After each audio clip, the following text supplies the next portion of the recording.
You would not survive a single day in the Wild West, not because of a duel, because of thirst, because your hat is a moving roof and your cup is a ledger, because noon is a weapon and shade is a room you rent by the breath.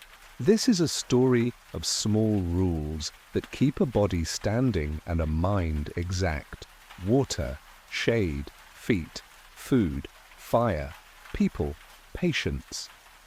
If you miss one, the land notices. If you miss two, the land collects. Stay with me. We will walk a quiet mile, no gunfights, no glory. Only the math of being alive where the road is a suggestion and mercy is a habit. If you listen close, you will hear the West explain itself in low voices. Pumps that whisper, hinges that stop talking, storms that teach, strangers who behave like weather. And in the end you will know why the ones who lasted did not look brave. They looked careful. Hey, glad you're here. I keep the lamp low and tell history carefully. Real places, real dates, steady detail. Before we start, do our 3 soft checks with me. Slow breath in, loosen your jaw, thumb on the table, click the quiet key. Drop your city and local time in the comments and add what you're listening on so our little night map can circle the world. New, calm history horror arrives most nights. If this keeps you company, wait until the video ends to subscribe, then tap the bell so the next file finds you. After, tell me what detail stayed with you. A soft-spoken survival tale shows why the Wild West killed bravado, but rewarded boring, careful choices. One measured sip, one small shade, one hinge, fixed at a time. He wakes before the light has a color. Night still holds the ground. Cold lies on his blanket like thin glass. He sits up slow so the world does not tilt and spill his balance. The air feels kind against the skin and cruel in the lungs. He folds the blanket along its old crease. Routine is a small shelter he can carry. He thanks the habit for being steady when the day will not be. His hand finds the canteen without looking. He lifts it and listens. No friendly slosh. Only a soft clap that says less than he hoped. Guessing is a bad partner here, so he measures. He tips the canteen to the rim of a tin cup and counts the sound out loud the way a child does when he wants to keep himself honest. 1, 2, half of 3. Then the stream falls to a thread and stops. He looks at the cup, at the circle it has drawn, and does not drink. He wets his lips first, lets a little water sit behind his teeth, swallows after the weight, and feels the throat accept the gift without a fight. A man can teach thirst to behave if he keeps his rules small. He checks his feet before the first step. Socks dry but thin at the heels. He rubs a pinch of dust between fingers and sprinkles it along the hot spots. It is not a cure, it is a truce. He slides his boots on and feels the places that will complain by noon. He marks each in his head and saves the worry for when it will earn him something. He ties his hat at the chin. The band shows a pale ring of salt that tells last night's truth in quiet lines. He sets the brim low to make a small moving patch of night he can carry. Knife, matches in a tin, needle and thread wrapped in cloth. A strip of rag cleaner than the rest. A little bottle sold as calm and comfort and cure for all, which is a way to say nothing in particular. A short length of cord, a pistol he has never pointed at a person and hopes never to. Everything is light in a room, everything is heavy at noon. The land around him is not a road, it is a suggestion. 2 faint ruts drift, then fade, then return a few steps over as if they changed their mind in the dark. He kneels and touches a stone polished by iron once, a long time ago. Night makes all things cool, so the cool tells him nothing. He stands and faces east. He knows where the sun will rise. The sun is the only clock that cannot be stolen. He decides to keep it on his right shoulder until the shadow of his brim leaves his boots, then he will look again. He says the plan out loud to give it weight. He begins with a pace he could hold in his sleep. He counts his steps in 50s to silence the part of the mind that wants to run for comfort. 50 steps and 1 breath, 50 and 1 breath. At 200 he stops and listens hard. The world is not speaking yet in the big voices. There is only the small talk of life that does not care about his plans. A grass bird ticks from a low sage. A beetle clicks once under a stone. Far off, one short bark lets the air know there are teeth on the plain. He does not give the bark a name. Dog or coyote, it makes no difference at this hour. He will not spend water on fear he cannot use. The first sip comes when the shadow on his boot says it is time. He does not argue with that simple sign. He lets the water sit under his tongue, then presses his tongue to the roof of his mouth to share the cool with more blood. He swallows slow. His chest waits, then releases. He nods once to himself. A man can build a day from nods if he has to. He steers toward a shallow line of brush where the land makes a small promise. Brush often means roots found something. Sometimes it is only the memory of a wet spring. He does not hurry. 1 quick minute costs 10 slow ones later. He saves motion like money. Every swat at a fly is a coin he cannot get back. When he reaches the brush, he squats in the thin shade and lays the back of his hand on the dirt. Cooler than the open ground, but not cool. He lifts a pinch. Dry soil hisses, wet soil sticks and whispers. This only hisses. Digging without a reason is pride pretending to be work, so he lets the dirt fall and stands.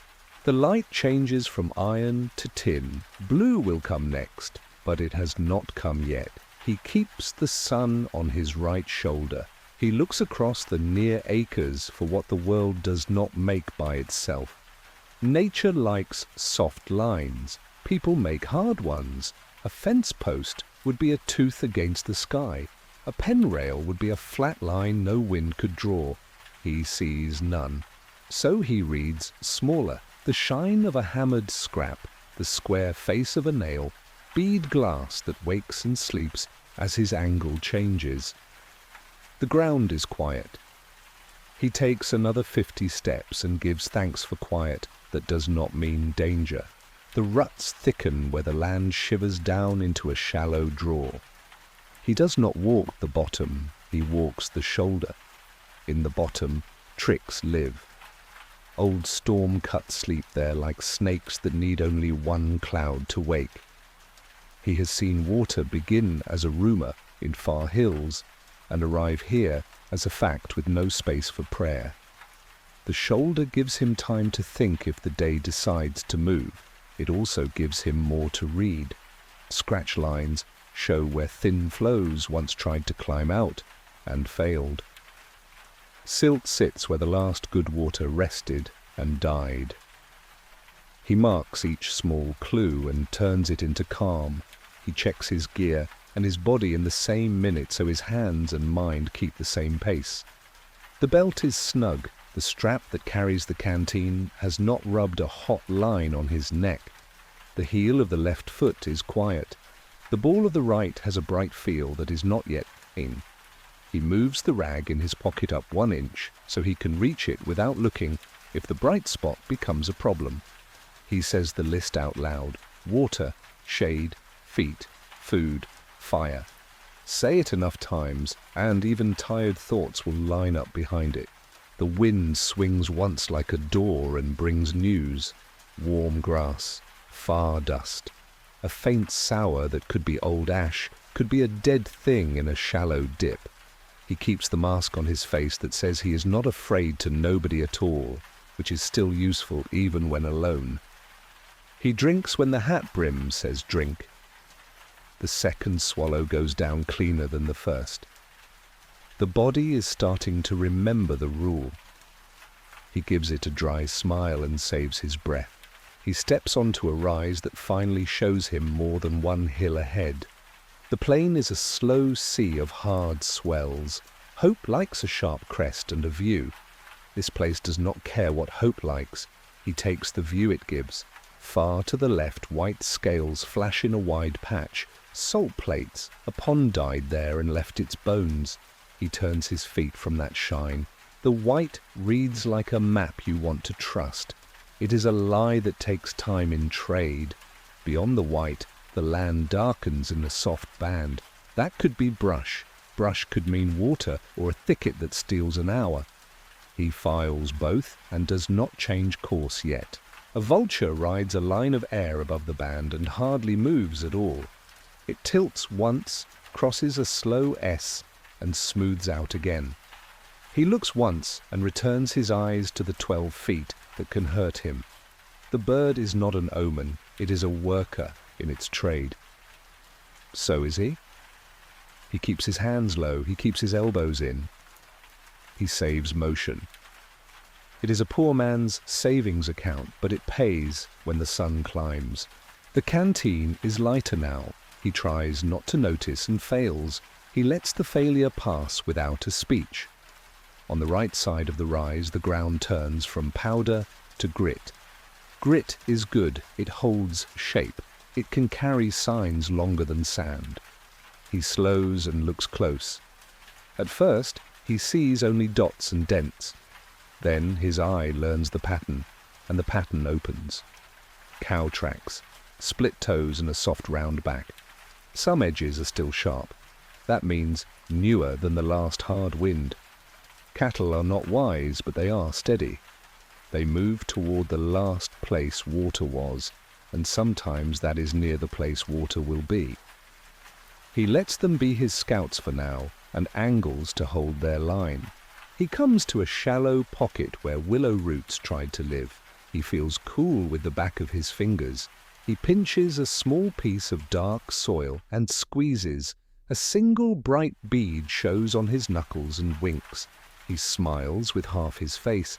He takes his cup and scrapes sideways, not down, at the edge. He makes a shallow trench the size of a boot sole and waits. A seep will share if you let it think.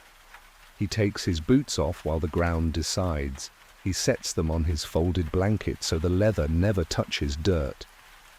He rubs the heel with a clean corner of rag, sprinkles dust along the seam, twists the sock a half turn so the stitch moves, and lets his feet breathe. The trench births a skin of shine. He does not laugh. He touches the shine with the corner of the rag and lets the cloth drink what the earth will offer. He wrings the rag into the cup. 2 mouthfuls would be a feast. He earns half of one. He does it again, then again. It is slow and it is right. The water tastes like iron and old coins. It could be a holiday. He names the spot quietly, so the day will remember him later if he must pass again. 2 rags spring. He presses 2 small stones into the crust in the shape of eyes on a circle he scuffs with his heel. A person will understand that small language. Wind and hooves will not. He leaves the trench to rest in case another traveller comes hungry after him and stands to look far again. The band of darker land is closer now and has the look of real trees, not only brush. The leaves lift a shade lighter on the underside when a slow gust passes. Cottonwood would do that. Cottonwood likes wet feet. He does not trust stories, but he trusts trees. He sets a line in his head from where he stands through the tallest crown and steps out so the sun stays on his right shoulder and the trees stay in front. The light gains weight as the blue arrives. He feels sweat begin at the neck and run one line under the shirt. He lets it be. Skin is a clever vessel. It will cool him if he does not fight it. He drinks at the next mark and gives his mouth one bite of hard bread the size of 2 fingers. He chews until the bread forgives him. He saves the jerky for after water. Meat is stubborn. It wants to spend saliva for no reason. He keeps what he can. Snakes live on this plain, but he does not see one this hour. He sees a lizard make a small push-up on a warm stone, a show of force for no one. He sees a hawk slide and tuck and slide again. He sees the shadow of his hat begin to lift from his boots. That shadow has been his clock. When it leaves the leather, he will rest. He keeps walking for the last few minutes under the brim, and then stops in the first patch of shade a boulder can afford. The shade is thin, but it is still a kind of night. He lowers himself without a groan. Groans spend more than they pay back. The trees are close enough now to be sure. The leaves have that clean coin flash when wind flips them. The bark carries long grey runnels like old rivers. He crosses the last open stretch careful and light, and the smell changes on the fifth step into the green. Soil with a hint of sweet. The ground gives underfoot, as if it remembers how to hold water. He stops and listens with his eyes closed. There is a sound that is almost not a sound. A shy stream makes that kind of music when it does not want to be found by noise. He finds the creek by following the cooler air. It is not a creek the way people in wet places mean the word. It is a hand wide and 2 hands deep, moving between stones the size of coins and books. It makes a quiet voice, bright and small. He drops to both knees at the edge and puts his hands in. Cold bites his wrists. It is a good hurt. He cups 3 drinks and waits between each, for his chest to stop thinking it should hurry. He does not pour the canteen right away. He lets the silt pass. He watches water he did not carry go by and forgives himself for how much he wants it. When the run clears, he fills the canteen slow and stops twice to let the current clean the mouth of the bottle. He wipes the lip with the clean rag and tucks the rag up under his shirt collar, high where the sun can bake it back towards safe. He sits with his back to a trunk and eats a corner of bread and a strip of meat no wider than his thumb. He chews until the food gives up its stubborn ways. He does not eat more. Plenty at the first hour is a lie. He saves the promise for later. He takes his boots off once more and checks the places he called out at dawn. The heel is pink, not broken. The bright spot at the ball of the foot is still only bright. He lays a thin pad of rag there and sprinkles dust so the skin and cloth will not fight. He slides the sock back on inside out so the seam finds a new home.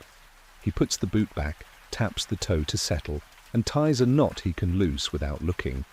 Small tricks do not look brave. They carry a day when nothing else will. He stands and chooses where to cross.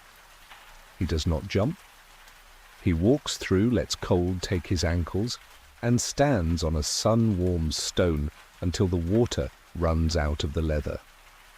Wet boots are a problem you can manage if you know it early. Twisted knees are a problem that writes your whole day for you. He flexes his toes, feels the blood return as a slow heat, and thanks the creek for being here without making him pay more than care. He takes one last slow drink, seals the canteen, and finds the sun with his hat brim. Right shoulder again. He looks back once to take a picture in the mind that will still be there when he is tired.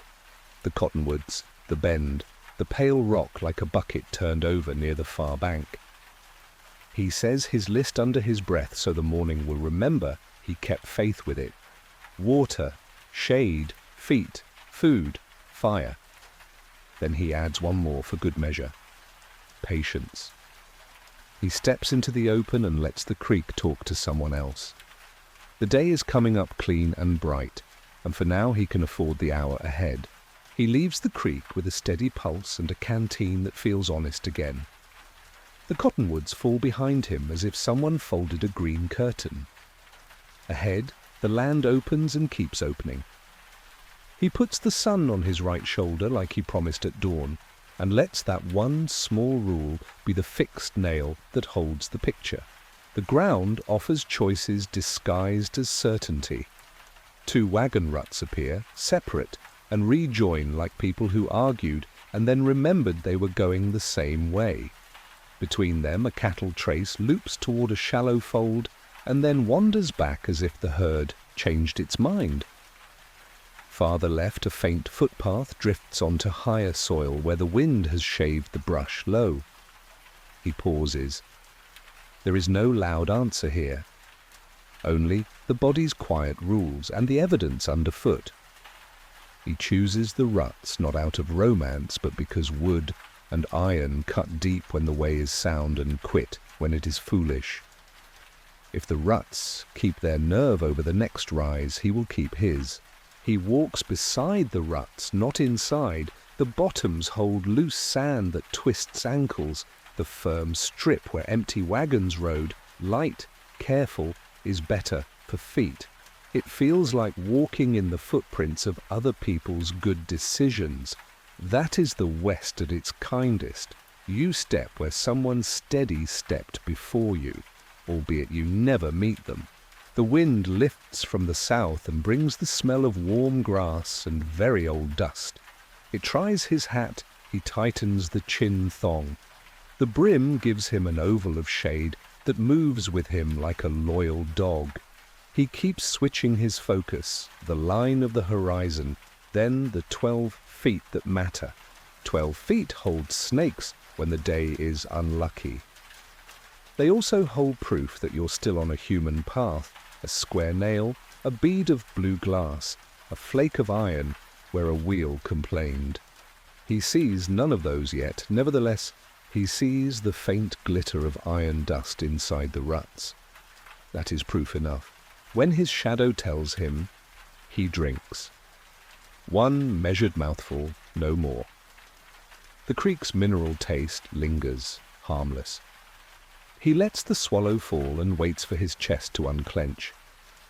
A man can teach thirst to behave if he keeps his rules small.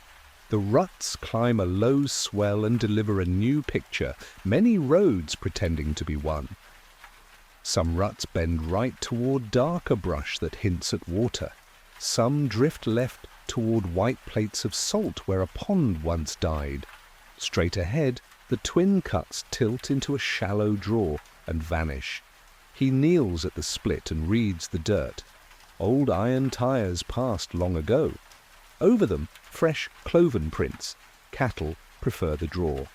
They are not prophets, yet they remember where water was last. He takes the draw cautiously. He walks the shoulder high and never the bottom. The cut is a V scored by old storms. Its floor is a maze of channels, dry now but ready. He has seen how rain can begin as a rumor in far hills and arrive here as a fact with no time to move your boots. Anyway, the shoulder gives him more to read. He marks scratch lines where spring flows once tried to climb out and failed. He marks the way grass leans and where silt settled. He is not a scout, only a careful man, which is sufficient heretofore. The ruts reappear where the draw shallows, wider and easier, like the road exhaled. He taps the lip of one with his boot, firm.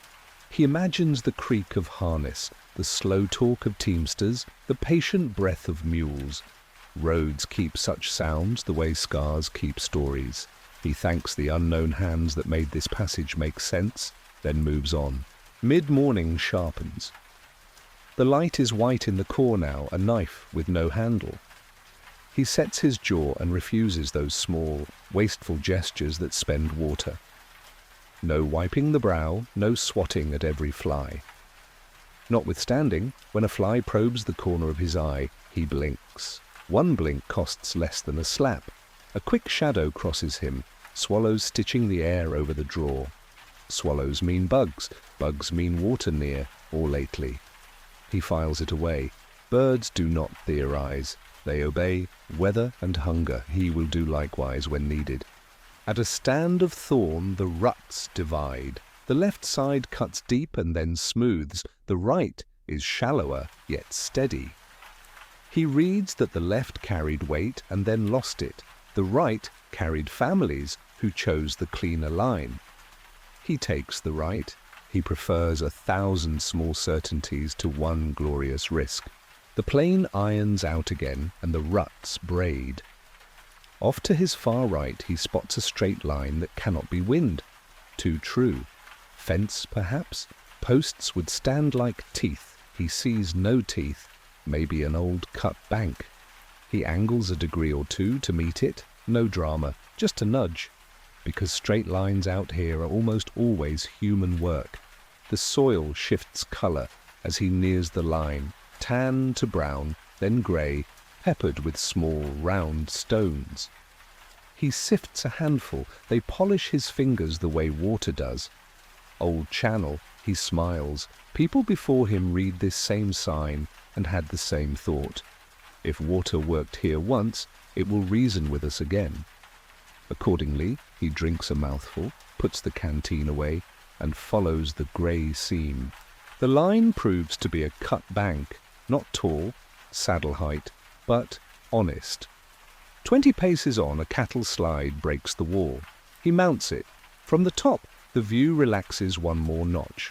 The far distance holds a proper rise rather than a mere roll, and on its face a pale streak runs down like a chalk mark. He knows that look, a trail where many feet kept the crust from healing. Trails attract trails. He angles toward it.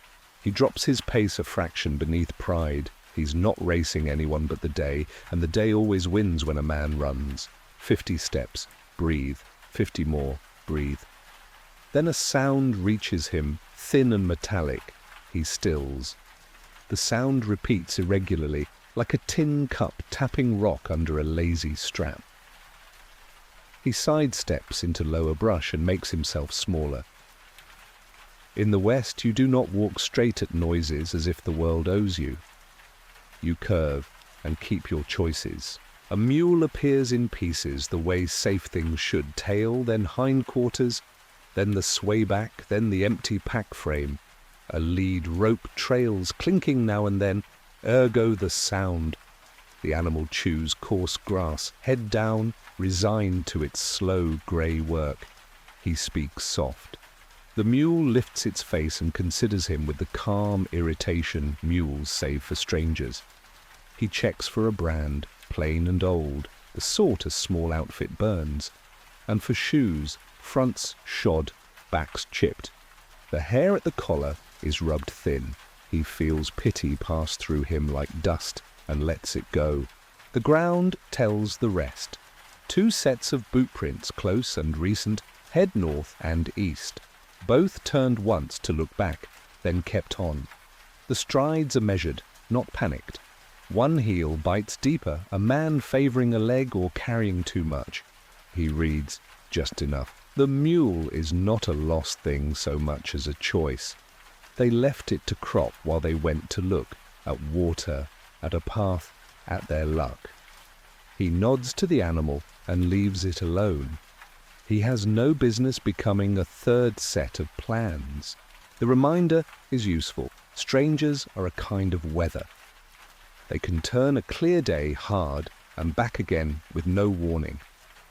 If he meets those 2 later, he will show his empty palm and ask small questions first. Water, road, trouble. He will not offer his name unless asked twice. He will not take theirs unless given. This is not coyness. It is ventilation, viz. It lets the air move politely between people who may need to pass each other again before winter. He climbs toward the pale streak on the rise. The climb is not steep, just longer than legs like. He shortens his step and keeps the heel soft. Now and then he looks back to memorize where he came from. A dead juniper, split like a forked hand, a boulder shaped like a sleeping cow. Landmarks are promises you make to your later self. He prefers to keep his promises. At last, he steps onto the trail as if into a house. Trails out here are public rooms. They belong to whoever can walk them, and they ask one price. Do not break them more than you must. He keeps to the hard center where many souls have pressed dirt tight. Now and then, a boot heel has picked the crust and left a pocket that will catch somebody later. He steps wide of those. He finds a short piece of wire curved like a fish hook and pockets it. Waste is a rumor in this country. Everything becomes something thereafter. From this mild height he can pass the basin. Brush lines mark old water. A pale finger of soil runs out from a hill and ends in a fan where winter rain lost its nerve and laid down its silt. In the far mid-ground, a darker patch suggests trees, cottonwood or willow, perchance both. That means a creek or spring, not close enough to bless him now, but close enough to matter to others. He files the place as a likely evening choice for the 2 boot prints, and maybe for him if the math goes bad later. He times another drink. He eats a bite of bread no larger than 2 fingers and a coin-size curl of meat. He chews until the food forgets it wanted to be stubborn. Work for the mouth, rest for the mind. Minds in this light tell jokes that aren't funny, better to keep them busy. A cross-track cuts the trail, hoof-worn rather than booted. Dry droppings lie dull as old coins. He does not crush one to read it closer. He keeps his hands for other business. He toes the edges of both ways. One line trends toward the darker trees he marked, the other arcs toward a notch in the rise, a wind-cut gate. Notches mean passage. Passage means a better view. He takes the arc accordingly. The approach is patient. He watches his breath and his ankles, listens under the wind for any sound that is not wind. The notch opens like a turned page. Beyond it the basin widens, shallow as a dish, with low buttes scattered like islands. On the near edge, a slash of colour interrupts the rule of dirt. A roof, once red, now half rust, half clay. He stops in the notch's shade and studies. No smoke, no wink of sun on glass, no moving line that reads as a person. He counts to 50 anyway. Patience is cheaper than being wrong. Down the easier grade he goes, knees spared for later. The structure clarifies, 3 plank walls and a tin roof nailed in differently. Beside it, a hitch post with an iron ring. Under the roof, a wagon frame on 3 propped wheels, the 4th off and set aside. Tools hang like old fruit. He stays in the shade and lets his eyes catch up before his hands try anything. He looks first. A shovel leans at the wrong angle, either haste or boredom. A crate holds 2 broken bottles and a mouse-bitten scrap of newsprint. He lifts the paper with his knife tip. The date is last year and some. The town named is 200 miles east. The big story is a flood. Water again, the headline, even when print pretends it's something else. On the far side he finds a stone-laid trough and the stump of a pump where a handle should be. The handle lies in the wagon bed, rusted through at the joint. He weighs the chance. If there's a leather cup left, he can coax a pull. He checks the pegboard. 1 curled strip of leather sulks there like a sleeping worm. He wets it with a cautious touch from his canteen, rolls it flatter, seats it where a cup belongs. He fits the handle and pulls. Air sighs. 3 more strokes and a cough answers from the throat of the pipe. He keeps his rhythm easy. On the 9th, pull a thin, rusty line dribbles and clears. A spoon of water kisses the trough. He does not grin like a fool. He lets the line run, primes with a little of his own, and pulls again. The stream steadies. He bows his head, not to a machine, but to the stubborn hands that built a small mercy and left it for anyone with patience. He washes wrists and the back of his neck, nothing more. He fills his cup and drinks slow. The ground shows no fresh boot marks, no recent mule prints, only sparrow tracks and an old cat's soft pads. Safe enough, for now. He fills the canteen, stops the pump, and listens as the basin returns to its usual not silence. Wind writing, a grass blade ticking the wall, a nail popping in sun-warmed tin. He pockets 2 nails and his fishhook wire. The West will ask for them later. He moves his foot rag a hair's breadth, reties his laces with a knot he can release one-handed, and steps out while the shed's shade still fits him like a coat. He keeps the basin's left edge close to borrow pocket winds and brief shadows from the buttes. He aims to intersect the cattle trace or else a newer human line. The plain does not care which, he does. He walks with a body that still obeys and a mind smoothed by rules that held through the morning. He repeats the list under his breath, scarcely a whisper. Water, shade, feet, food, fire. Then he adds one more for this bright hour. Signs. Read them, or be read by them. Erstwhile he glances back once, fixes the shed and the notch in memory, and faces forward. The sun climbs another thumb width, trimming the edges off his shadow. He times a drink and lets it sit under his tongue before he swallows. He feels the pulse in his ears for a beat. He considers the trees he marked in the far mid-ground. If he needs them by late day, they will be there. If he does not, they will serve someone else.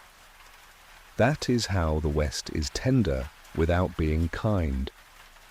It keeps the few good things in public view, and the rest you must earn. Thereafter, the road that isn't keeps splitting, and he keeps choosing. Each choice is small, nearly invisible, like moving a foot rag a finger's width or saving a swallow for the hour after next. Yet the sum is survival, viz., the quiet arithmetic of a man who refuses to waste the day on grand gestures. He walks on, and the noon he fears keeps coming, and he meets it one measured step at a time. First the day stiffens the light. The soft metal of morning turns hard, like a blade set on a whetstone. He feels it start at the ears and neck, a dry hum under the hat brim, and he knows the hour when shade changes from comfort to strategy. He shortens his step by a thumb's width. He loosens his jaw so his mouth stays shut between breaths. He watches the ground the way a bookkeeper watches a ledger. Every motion is a number. Every number must add up. Next, he chooses a path that lets him hop from shadow to shadow, not for minutes, but for heartbeats. A bush throws a slice of dark the size of a plate. He claims it for 2 breaths and moves on. A boulder paints a longer smear. He uses it to check his feet and retie the knot he can loose with a single pull. He does not waste a hand wave on flies. He counts that as money saved. Meanwhile, the air itself begins to feel heavier. He notes how the wind does not cool. It only moves hot from one place to another, like a cook pushing soup around a pot. He tastes salt at the corner of his mouth and lets it dry. He will not lick it. He will not spend water on the trick of taste. Under the hat brim his eyes work like shutters, wide for the road, narrow for the ground, wide again. However, the sun learns all his tricks too. It angles under the brim when he looks up. It kicks heat back from stone. It lifts the scent of iron from old dirt until his tongue believes he is bleeding. He answers with smaller choices. He keeps his arms loose and near his sides to slow the sweat. He breathes through his nose so his mouth does not become a door where water leaves. Moreover, he practices the quiet math of heat. A man at rest leaks water he never sees. A man who hurries leaks twice. A man who argues with noon pays with his thinking. He knows the signs in order. First, the head feels stuffed with wool. Then the legs feel like tools from another shed. Then the mouth begins to lie that one deep drink will solve it all. He promises himself he will not believe that lie when it arrives.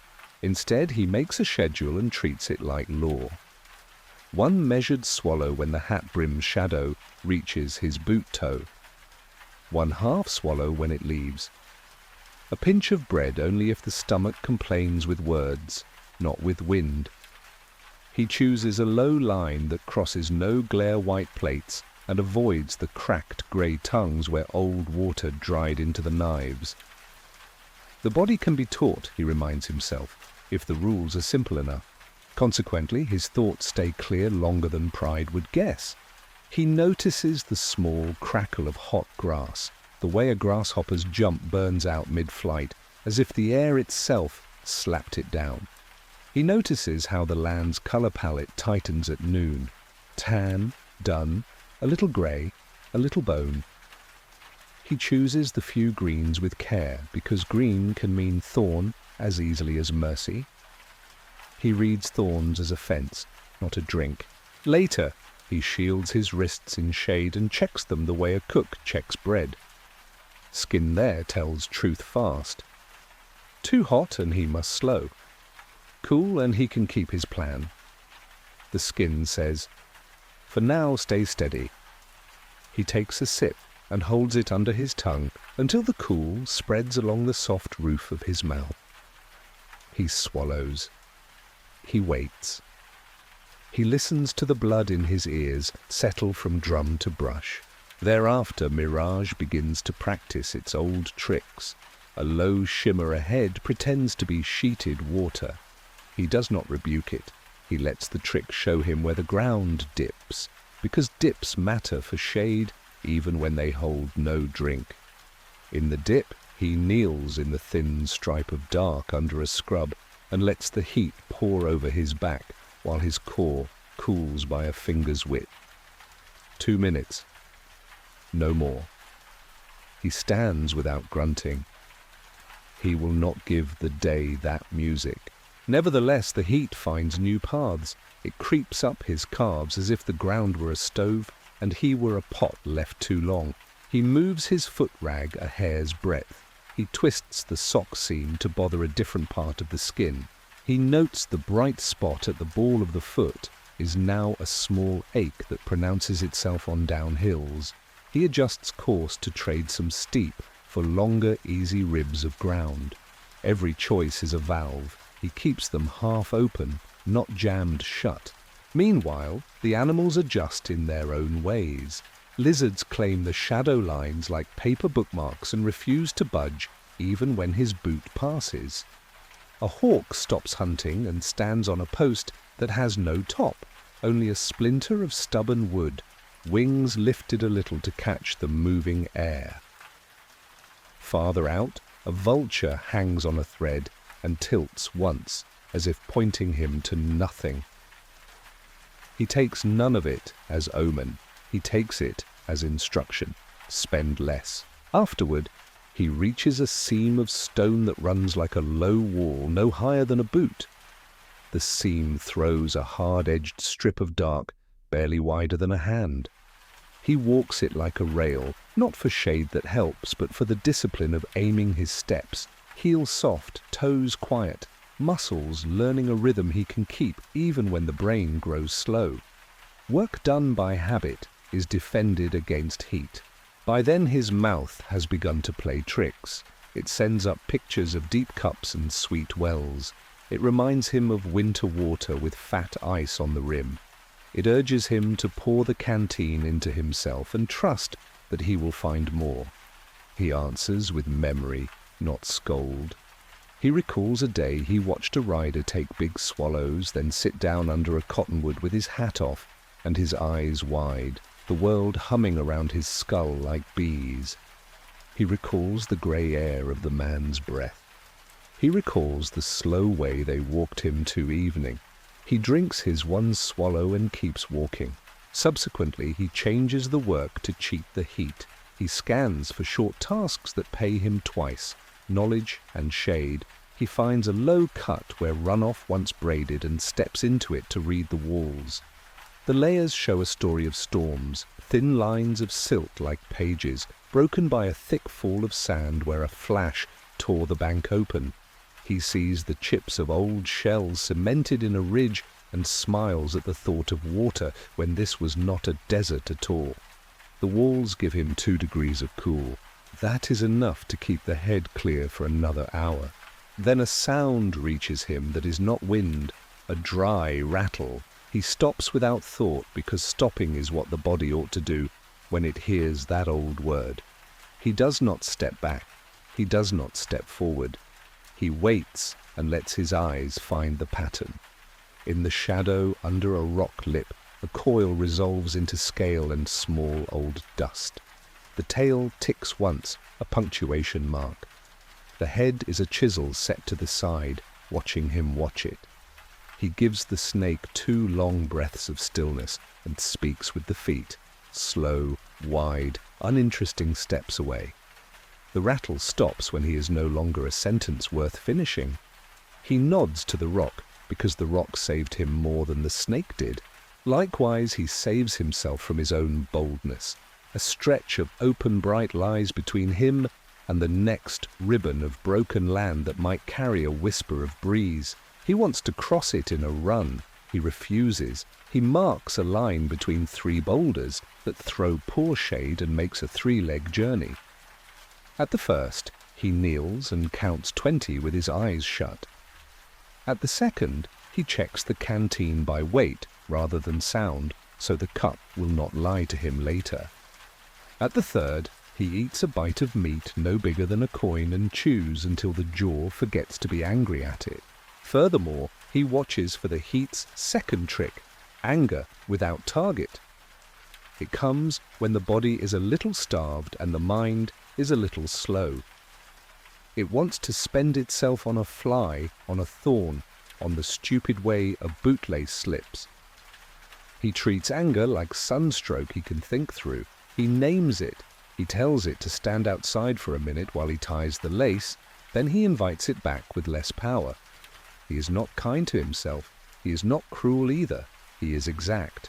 Eventually a low wall of cloud shows on the far rim, so fine he could convince himself it is not there. He knows better. These are not the brave towers that break heat with a shout. These are thin banners that drag shade behind them like a stingy curtain. He notes the angle and calculates how much of the afternoon they might help. He does not pray for them. He does not distrust them. He folds them into the plan the way a cook folds 1 more spoon of flour into a batter. Thereupon, he meets the limit he chose this morning. When the hat brim's shadow lifts from his boots and refuses to return, he will stop for a proper pause. He finds a crease in the land where a dead tree throws a jigsaw of dark and steps into the pieces. He sits with his back to the trunk, because wood shares cool better than stone. He sets the canteen beside him and rests his hand on it, the way a person rests a hand on a dog they want to stay. He closes his eyes without sleeping and gives his heart 10 slow counts to tell him news. The news is still steady. Afterward, he works on feet, because feet are the first vote that matters. He peels the right sock, checks the bright spot. It is no longer bright. It is pink and a little angry.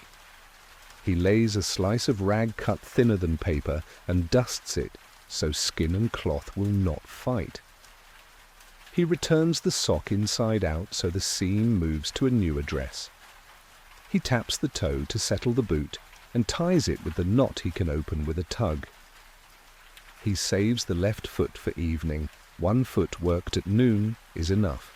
In turn, he uses the paws to check tools that the heat will want to ruin. He opens the match tin and feels the heads. Dry. He oils the knife hinge with 1 begrudged drop from an old corked vial that smells like nuts and iron. He flexes the thread and finds it still strong. He counts the nails he pocketed and the fishhook wire.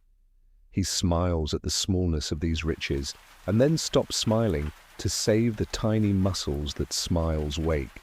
Next, he eats what the body will buy without charge. He pulls a dry stem of grass and holds it between back teeth and tongue, not as a chew, but as a reminder to keep the jaw loose and the mouth closed.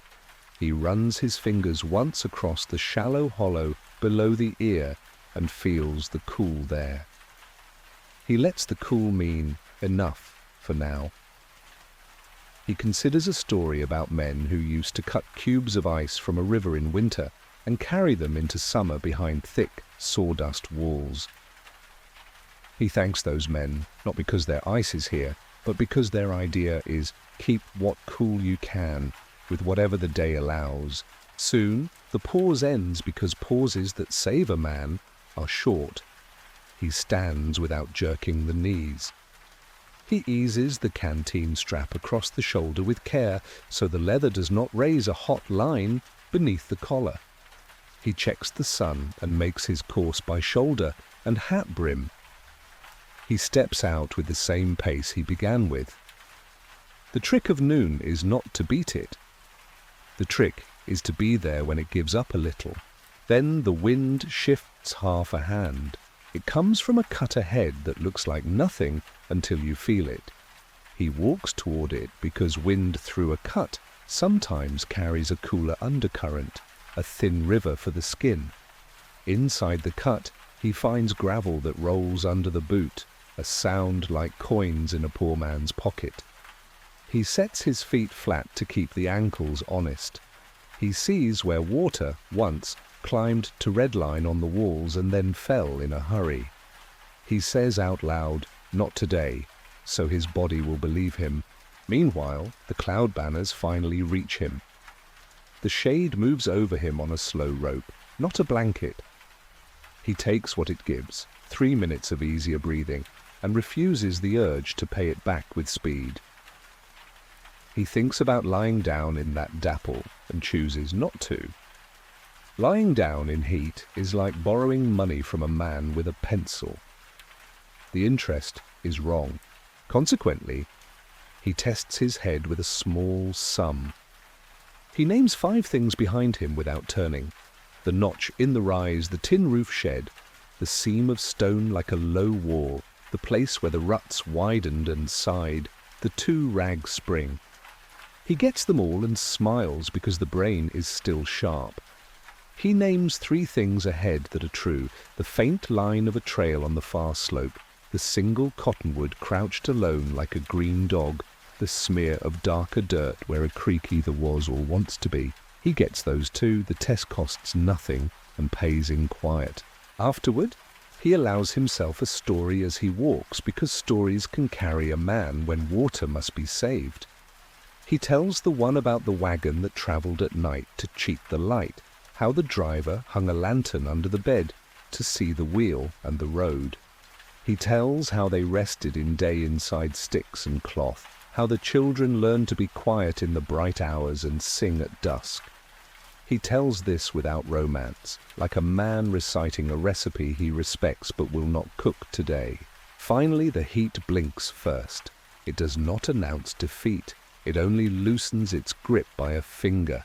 He senses it where the hat no longer feels like a lid, and the air at his throat moves a little of the sweat away instead of laying more on. He does not trust this change yet. He holds his pace and keeps the rules. He delays the next sip by 60 slow counts to prove he is still the one speaking. Then he drinks. He lets it sit. He swallows. He walks. At last, the land offers him a choice fit for afternoon instead of noon. A low run of brush thickens to his left with shade that is not a tease. A scatter of stones lies to his right with warm pockets that will still cook his ankles. He takes the brush and rides the mottled dark like stepping stones. He notes where a rabbit has worn a small door under a branch and where a larger animal has pushed a lane. He thanks them for their engineering. He borrows it, then leaves it as he found it. Beyond that, the road that is not a road keeps pulling itself apart and stitching itself together. He keeps choosing the small things that hold a person through the hot middle, shorter steps, lower arms, slower hands, stricter sips, kinder shade. He repeats his list the way a cautious person touches the pocket where the day's money lives: water, shade, feet, food, fire. Then he adds one more for the weapon he cannot see but must respect. Heat. Call it by its true name. Treat it as a thinking thing that learns you as you learn it. Treat it as a rival you will meet again tomorrow. Yet, as he walks, he also permits a smaller, softer truth. The sun is not a judge, it is a star that does what stars do. The land is not an enemy, it is a set of rules too big to care. Care must come from people, and right now the only person here is him. He gives himself the simple kindness of tightening the hat thong so a gust will not steal it. He runs a thumb along the canteen seam to feel for a leak that is not there. He sets his eyes on the next sliver of shade and then the next. Then as the sun begins its slow lean, he makes a new promise that he can keep. He will stop again when the shadow of his brim touches his boot in front instead of behind. He will rest then as if the idea were his, not the day's. He will check the bright spot on the foot. He will mend what he can. He will hold to the math that saved him at noon. He will reach evening with enough left to be careful. Finally, he walks out of the hardest hour with his rules intact and his mind clear. The weapon that noon carried has not cut him today. It has only sharpened his care. He moves toward the next bend of land, calm as a clock, steady as a mule that knows the barn is still far but real.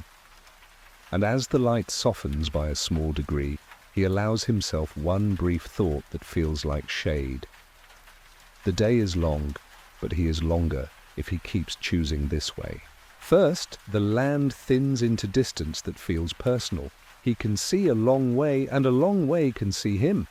The heat has stepped back a finger's width, but the light still has an edge. He keeps his pace small and regular, the way a shopkeeper counts coins. The rules are still the rules: water, shade, feet, food, fire. Yet another rule steps in now that noon is fading. People. He feels the idea of people before he sees them, the way a room tells you someone just left. The wind brings a smear of scent that is not dust, not grass, not animal.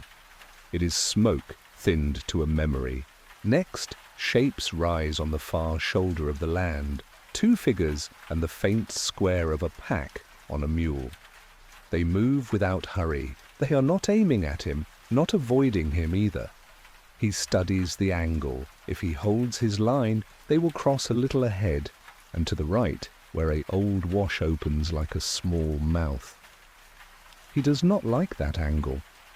Washes make strange acoustics and easy mistakes. He tilts his course by a few degrees to meet them on open ground with clean sight lines and no tricks. Meanwhile, he reviews the manners that keep afternoons alive. Hands easy and low, hat brim level. Step to the side of any path so the middle is free. Stop at a distance where a voice can carry without a shout. Show the empty palm as if asking a horse to smell it. Let the other person set the first measure of closeness. In towns, courtesy is coffee and names. Out here, courtesy is barrel angle, jawline, how you breathe when you answer. He breathes slow and keeps the canteen strap from creaking. However, strangers bring the world's best and worst with them, and the land makes them both look the same from far away. He ticks through a quiet checklist. Kind travellers will hold a hat brim between him and the sun so he can see their eyes. Hard men will keep the sun at their back to steal vision and borrow your doubt. People who hide harm often dress their voices in softness. People who carry help often sound tired more than sweet. He files these reminders without deciding, because deciding early costs more than it pays. Then the 2 figures come clear enough to sort.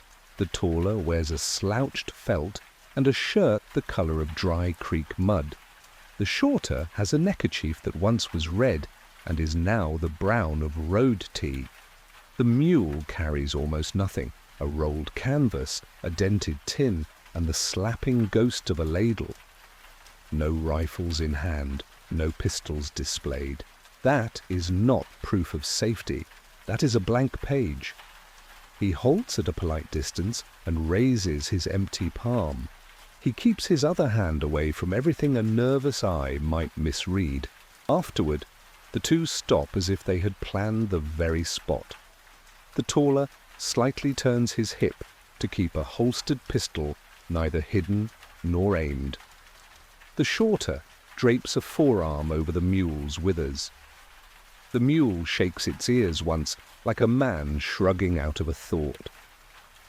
The taller tips his chin, not a greeting, not a challenge, only the sentence starter that covers all possibilities.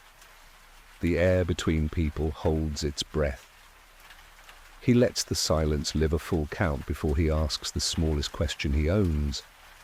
"Water close?" he says, steady and plain. Next, the shorter answers with a word that behaves like a fence. "Maybe." The older rule of travel speaks inside that syllable. Do not promise what the land might break. The taller adds back and tilts his chin toward the country the three of them have just walked. That is not a lie. There was a creek.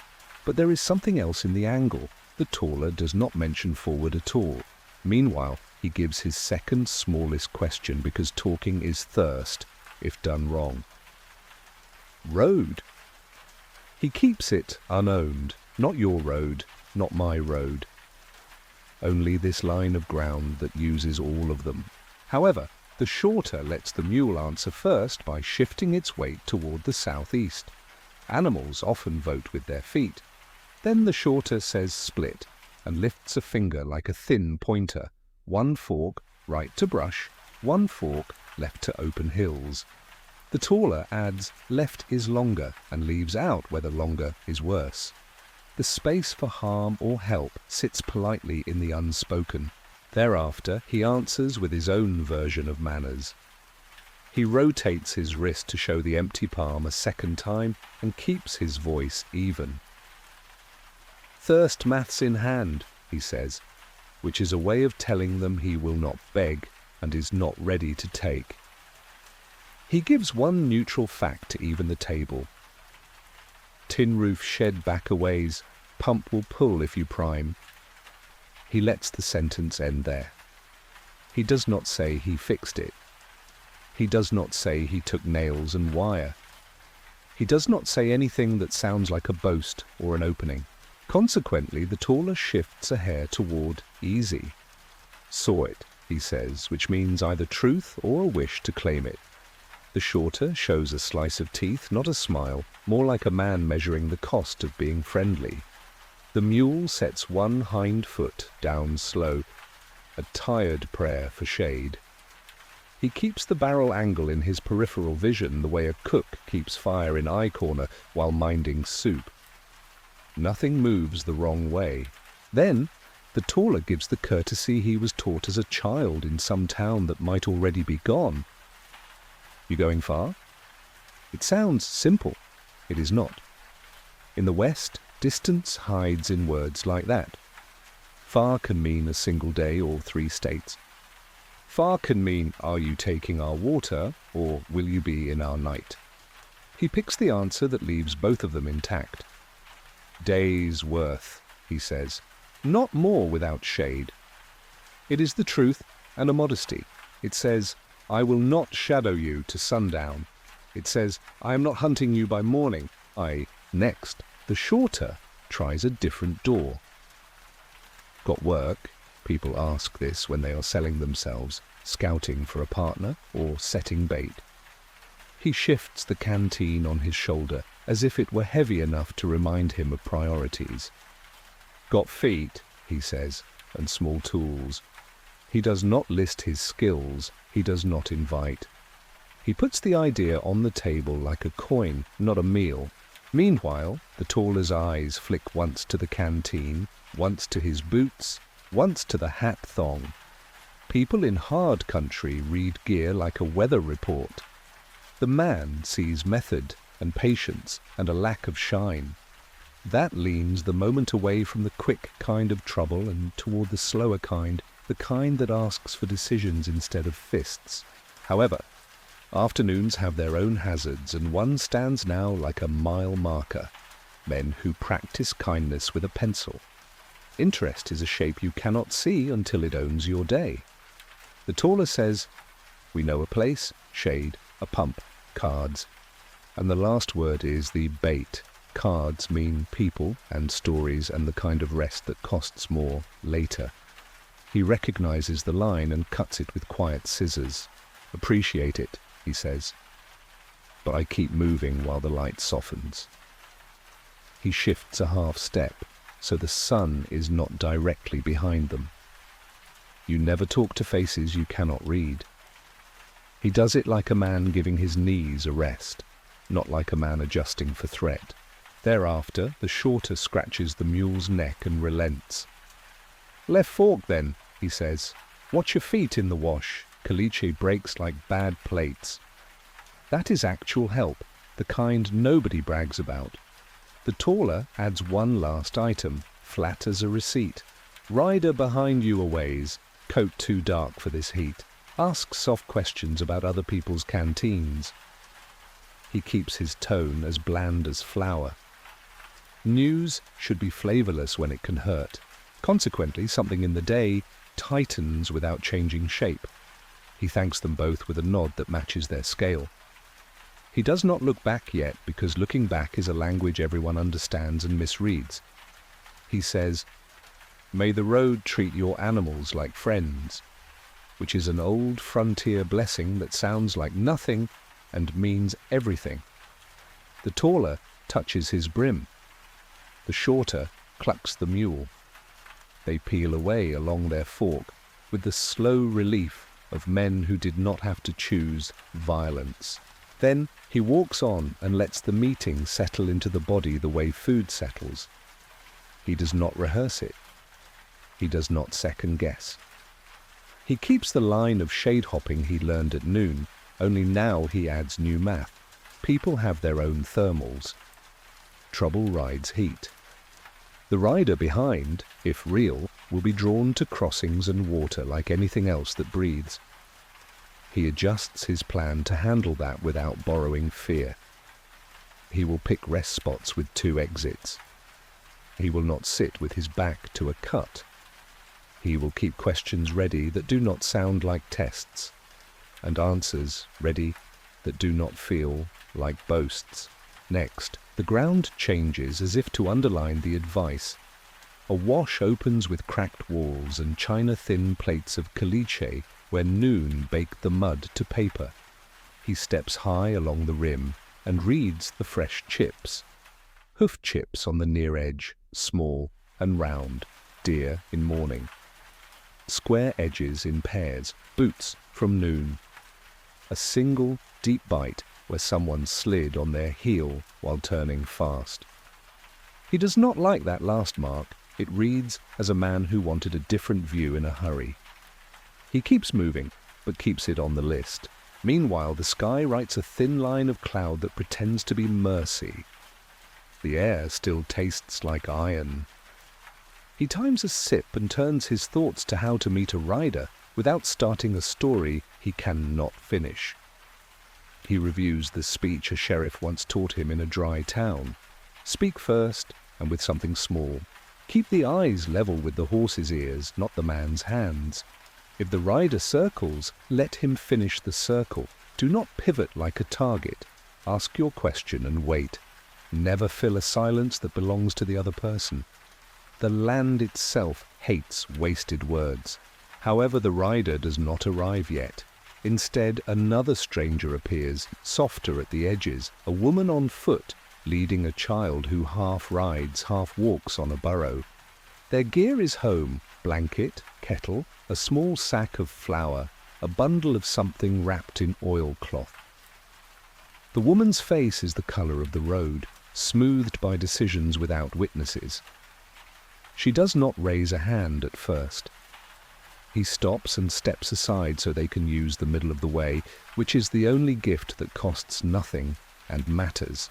Then she gives him the briefest nod and the smallest word. "Heat," she says. which is a greeting and a complaint and a fact. He answers in kind. Heat, he returns, and the language is complete. The child looks at his hat with the kind of interest that recognizes shade as treasure. He tips the brim toward the child, so the oval of cool touches the small face for 3 breaths.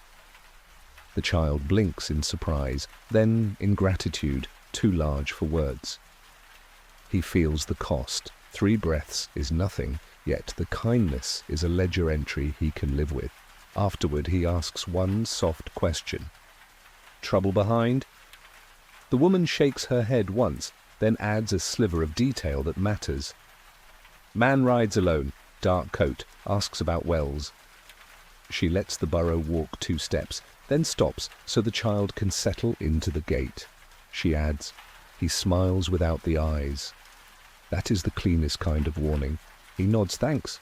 He does not offer names. She does not either. Names are for places with doors. Next, he offers the same equal trade he gave the men. Tin roof shed behind, pump pulls if primed. She tilts her head in a half bow that holds dignity the way a bowl holds water. We passed it, she says, left it for others. She lifts a second bundle and tightens it against the burro's back. Shade ahead if you take the left-hand line under the low wall, she adds, and he marks it because strangers who share shade are close to family for the hour they exist. Meanwhile, they part with nothing spent that cannot be saved. He watches them until watching becomes rude, then he watches the ground again. The burro's prints will make a soft guide for anyone with a kinder heart than a rider in a dark coat. He follows the left-hand line as suggested and finds the promised low wall, a shelf of stone that throws a narrow path of shadow like a ribbon. He walks it and checks the wind for news that is still only rumor. However, rumor becomes shape at last. Hoof beats reach him through the wash like a conversation in the next room. He steps off the ribbon of shade into open ground where a horse can see him without surprise. He shifts the brim so he can read eyes before he must read hands. The rider climbs the near lip of the wash at a walk, not a lope. The coat is, as described, dark, thick for the day. The hat is high-crowned, the face is a practiced blank sheet. The horse looks better than the man, clean, unhurried, not worried by the bit. Then he does the thing that respects both sides. He speaks first, small and even. Afternoon, he says, a word that gives nothing and invites nothing except civility. The rider nods and lets the horse sidestep until man and animal both hold the sun behind them just enough to make reading awkward. It is a trick as old as fences. He adjusts his own stance a hand's width so the glare is not total.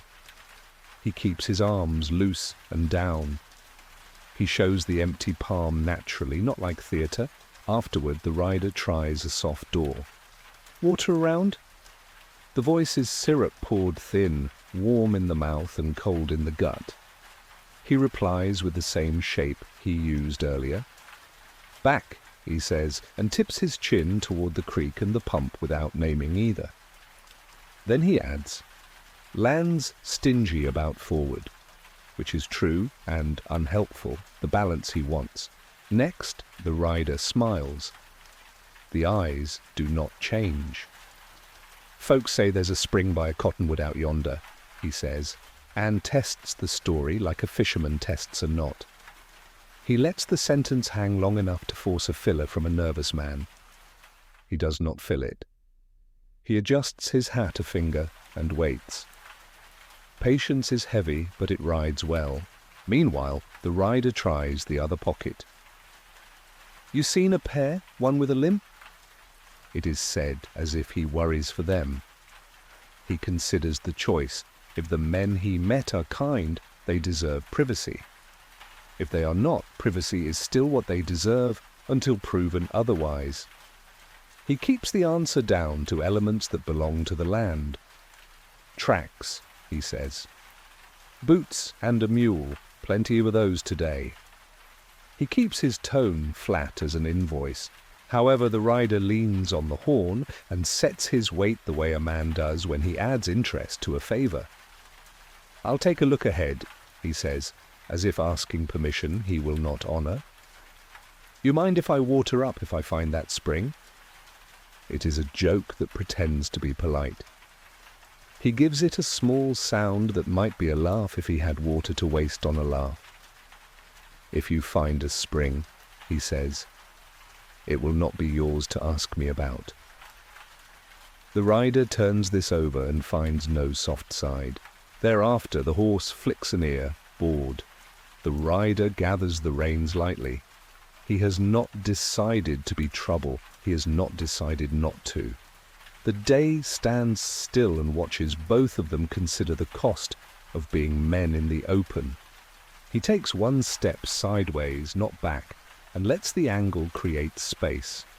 Space is the oldest peace note. Consequently, the rider lets the horse drift along the wash rim past him, eyes sliding as if reading handwriting without letters. He offers one last test. "You travel alone by choice?" It is the kind of question a bully asks to count teeth. He answers in the same calm that saved him at noon. "I travel by the rules I can carry," he says. They weigh less than favors. The horse snorts once, the man half smiles without learning anything, and the pair moves on at a walk, dark coat and all taking their shadow with them. Then he stands a moment and lets the heat, the meeting, and the silence even themselves out. He does not watch the rider shrink. He watches his own breath steady. He takes one measured sip because the conversation cost him salt he did not intend to spend. He checks the bright place at the ball of his foot and tightens the knot a hair. He returns to motion with the same pace he began with, proof against the urge to turn the encounter into a story so big it tramples the rest of the day. Afterward, the land returns to its quiet work. Small winds, short shadows, a lizard in command of a stone. He walks the low wall's band of shade until it peters out, then crosses open ground toward the promised fork. The fork arrives like a sentence with two verbs. Left bends toward brush, right toward open rib. He takes the left not because the men said it earlier, but because the woman's eyes said shade with more truth than any map. He enters the line of brush and finds it generous, dapple enough to lower his pulse, twigs high enough to let a man keep his hat, no thorns sharp enough to take blood in tacks. Finally, he comes to a gentle rise where the ground opens into a small flat, high enough to see the basin's lines and low enough to be missed by anyone hurrying. He sets his back to a rock that shares its cool and faces the path he came by, then the one he will take. He lets his canteen rest in the shadow and wraps the strap so it will not creak. He eats 2 bites, not 3. He drinks once, not twice. He reviews the people of the afternoon like ledger notes. 2 men with a mule who practiced careful help, a woman, a child, a burro who shared shade as if it were bread, a rider in a dark coat who smiled without eyes. He names none of them out loud. He keeps their shapes, their choices, and their angles in the same quiet place he keeps maps and small repairs. At last, he stands and checks the sun. The hard part of the day is bending. The air loosens a stitch. The road, if it is a road, pulls itself together for evening. He sets off with the light behind his right shoulder again, the hat brim low, the body steady, the mind exact. Strangers have passed through the hour without taking it from him. He moves on with the careful fact that keeps a person in the West. You do not survive alone, but you choose your company with the same patience you spend on water. First, the afternoon cools by a margin small enough to notice and large enough to matter. He feels it on the crown of his head and along the line where collar meets skin. The light still glares, but it no longer bites. This is the hour when a person reaches for gear with hope instead of fear. He answers the urge in order. He stops in a sliver of shade, sets the canteen down where the sun cannot bully it, and takes stock of the small kit that was supposed to make the day easier. Next, he opens the match tin and listens to the sound the sticks make against the metal. Dry matches whisper, damp ones thud. Today the sound is honest, thin, high, a dry rattle. Yet one head shows a pale bloom of salt that means it has learned the weather a little too well. He pinches the bad one free and sets it aside, not to throw, but to strip later for kindling threads. Nothing that travelled this far deserves to be called useless, outright. Meanwhile, the needle and thread emerge from their bit of cloth like two thin bones. He runs the thread across his front teeth and tastes dust instead of grease, a sign it will break under stress. He wets two fingers, draws the thread through once, then tests the give. It holds enough for repairs that matter and not enough for miracles. A man who expects miracles from a spool is a man who will end a day with nothing but holes. However, the boot that needs attention is not the one he expected at dawn. The left heel has behaved. The right boot's instep has begun to soar at a seam that was fine in the cool hour and turned mean at noon. He loosens the lace, slides a thin rectangle of rag under the seam to lift it a finger, and knots a loop that he can loosen with a tug later. The fix is ugly. Ugly fixes keep people walking when handsome gear gives up. He stands, tests the step, and feels the bite soften. He does not congratulate himself. Pride likes to strut just before something snaps. Then the little bottle promises comfort the way shop windows promise warmth, with a story. Laudanum travels in many pockets out here, not because it cures, but because it quiets the part of the head that will not stop talking when the body needs silence. He tilts the bottle, watches the slow amber cling to the glass, and puts it away. Pain is a compass today. He needs to read it. There will be nights when the bottle is the last door to sleep. This hour is not that night. Afterward he checks the belt and finds the leather stiff where sweat dried in salt rings. Salt is a soft thief. It eats at stitches until they sigh apart. He rubs the belt with the last of the nut oil he saved for the knife hinge and works the leather back toward kind. He knows the trade he has just made. The knife will open a little rough next time. The belt will hold when he leans into a pull that matters. Choices like this are the West's favourite test. Spend a small comfort now so a larger promise keeps its word later.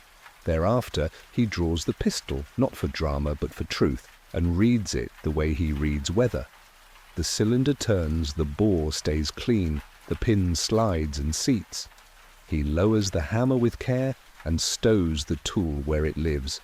The weight is not comfort, it is an equation. Out here, a loud answer invites a heavier question. He would rather be the man whose rope holds, whose boot, tread, sticks, whose canteen does not leak. Firearms fix symptoms and start debts. Consequently, he lays the rope across his thigh and runs each foot through his hand to feel for the rot the eyes miss. The strands bite back with healthy roughness until his fingers catch a soft place near the bitter end, a bruise in the fibre where sun and use have worked a weakness thin. He marks the spot with a small knot and shortens the rope, trading length for trust.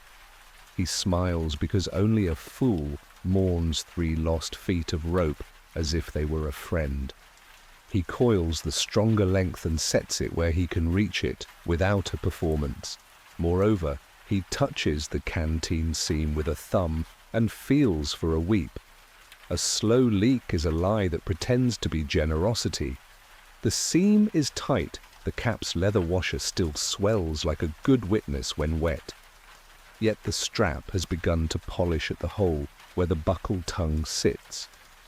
He adds a second hole, a finger's width back, with the awl point on his knife, shifts the tongue, and saves both the strap and his neck from a raw line that would be a problem when sweat dries into grit. Small pain asks to be ignored. He refuses that request. Subsequently, the map problem announces itself in the most ordinary way, not as a paper with lines, but as the wish for one. He has no paper map, no printed names, no measured miles. He has a morning's memory, a noon's list, and 2 fresh stories from strangers. He draws a map in the dust with a stick, the creek, the tin roof shed, the notch, the low wall of shade, the fork, the wash. Then he draws a wind line and writes heat with his fingertip. Not because heat has a direction, but because giving it a place on the map keeps it from living in the mind rent-free. He stands and steps through his own sketch, heel to toe, so the body remembers what the head might forget when tired. Next, he reconsiders the pump he primed. Tools fail and tools forgive. The handle had rusted at the joint, not the throat. The leather cup woke when it tasted water. He knows 2 truths about things like that. 1, the next traveller may tear the handle loose trying to get a flood when the pipe will only grant a pour. 2, if he passes that way again, the fix he made for himself will be waiting for someone else.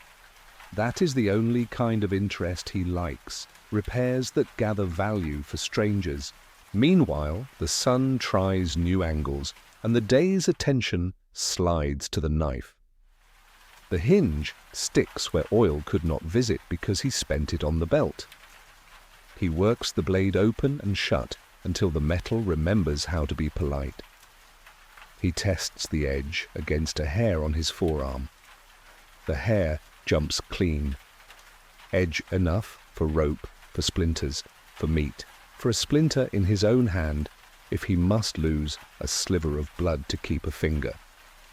He wraps the knife in cloth before it goes back in the pocket to keep dust out of the hinge and keep his own hand from finding the edge the wrong way when a thought wanders. However, the most dangerous tool is not made of iron at all. It is the trick of certainty that gear gives to a person who has not yet watched it fail. He has learned the lesson a few times, once on a ridge where a good compass pointed true, while a bad map told lies, once in rain where a fancy slicker's seams leaked warm down his spine, while an old wool blanket kept some version of a promise. He looks at his kit and says out loud, not for comfort, but for clarity, "You are helpers, not saviours." The land will not reward him for talking to tools. He is not asking it to. He is trying to keep his own story honest. Then the wind flips a page of the afternoon and shows a new line of trouble.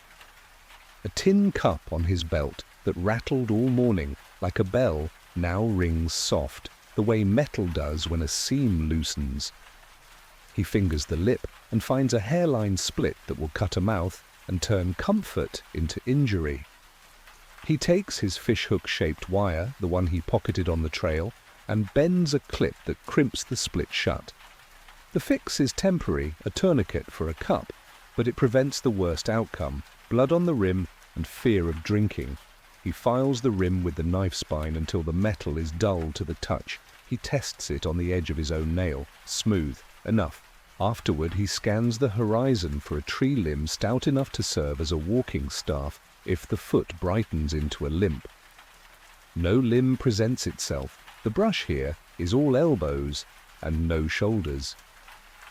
He cuts a short length of green branch anyway, more switch than staff, and tucks it under his belt. A switch can become a splint if the day insists. He does not want it. He accepts it. Consequently, he revisits the laudanum question with a different angle. If the foot breaks skin and fever begins, or if night delivers a chill that bites bone, the bottle's quiet will be worth the cost. Until then, the liquid stays a promise unspent. He builds a small rule around it. 3 hurts earn a drop, 2 do not. The numbers make the choice easier later when pain will try to vote twice. Moreover, the afternoon is the hour when needles go missing. He checks the cloth wrap again, counts by touch, and slides the needle back deeper after the boot repair, eye first so it will not pierce the cloth in his pocket. He ties the cloth with a small overhand knot and then ties that knot to an inner loop in the bag. The West loves to steal through carelessness. He will not be an accomplice. Subsequently, he tests the canteen strap where it crosses his shoulder and realizes why the leather polished there faster than it should. The seam on his shirt has a small knot of thread that acts like a rasp. He pinches the knot, breaks it with his teeth, and rubs the spot flat. The fix is nothing. The fix is everything if he does not make it. A line of rubbed raw along the neck becomes a fever at night when the air turns cold, and a man who shivers wastes calories he cannot find on the ground. He runs his fingers along the collar to check for other needles his own clothes might be hiding against him. Next, he studies the sun, then the shadows of brush stems at his feet. The stems throw double shadows when the air carries more dust than before. Dust means wind in some other place, pushing weather toward him or running away. He wets a fingertip, holds it at shoulder height, and feels where the air cools it first. The light bite is from the west by south, not the west by west, as at noon. He makes a small correction in course so his next stretch does not pin him against a lightless cut at evening. Tools tell truth, so do shadows, so does spit. Meanwhile, his stomach offers a dull inquiry about food. He answers with a bite of bread and a bite of meat, each no bigger than a thumb, chewed to patience. The knife makes a straight cut, and the blade's taste comes back clean. No iron tang. He wraps the rest as if it were for a friend and puts it away for the hour when hunger speaks with words instead of hints. A man who feeds hints ends up starved when sentences arrive. However, some tools fail for reasons that are kinder than malice. He reaches for the rag he has used to pad his foot and finds it thinner again, worn by success. He trims its tired edge and adds a new slice from his shirt's tail. The shirt loses an inch of pride, the foot gains an evening. He breathes once with his eyes closed and forgives the rag for doing its job so well it cannot do it much longer. Then he remembers the pump's nails in his pocket and thinks of the shed's tin roof, popping in the heat like a drum. If rain pays a visit tonight, and it might, given the thin banners of clouds sliding in, he will wish he had another layer between his skin and the sky. Tin sings loud in rain, cloth sings soft. He checks the canvas roll on his back and finds the cord knot holding it a little too ambitious.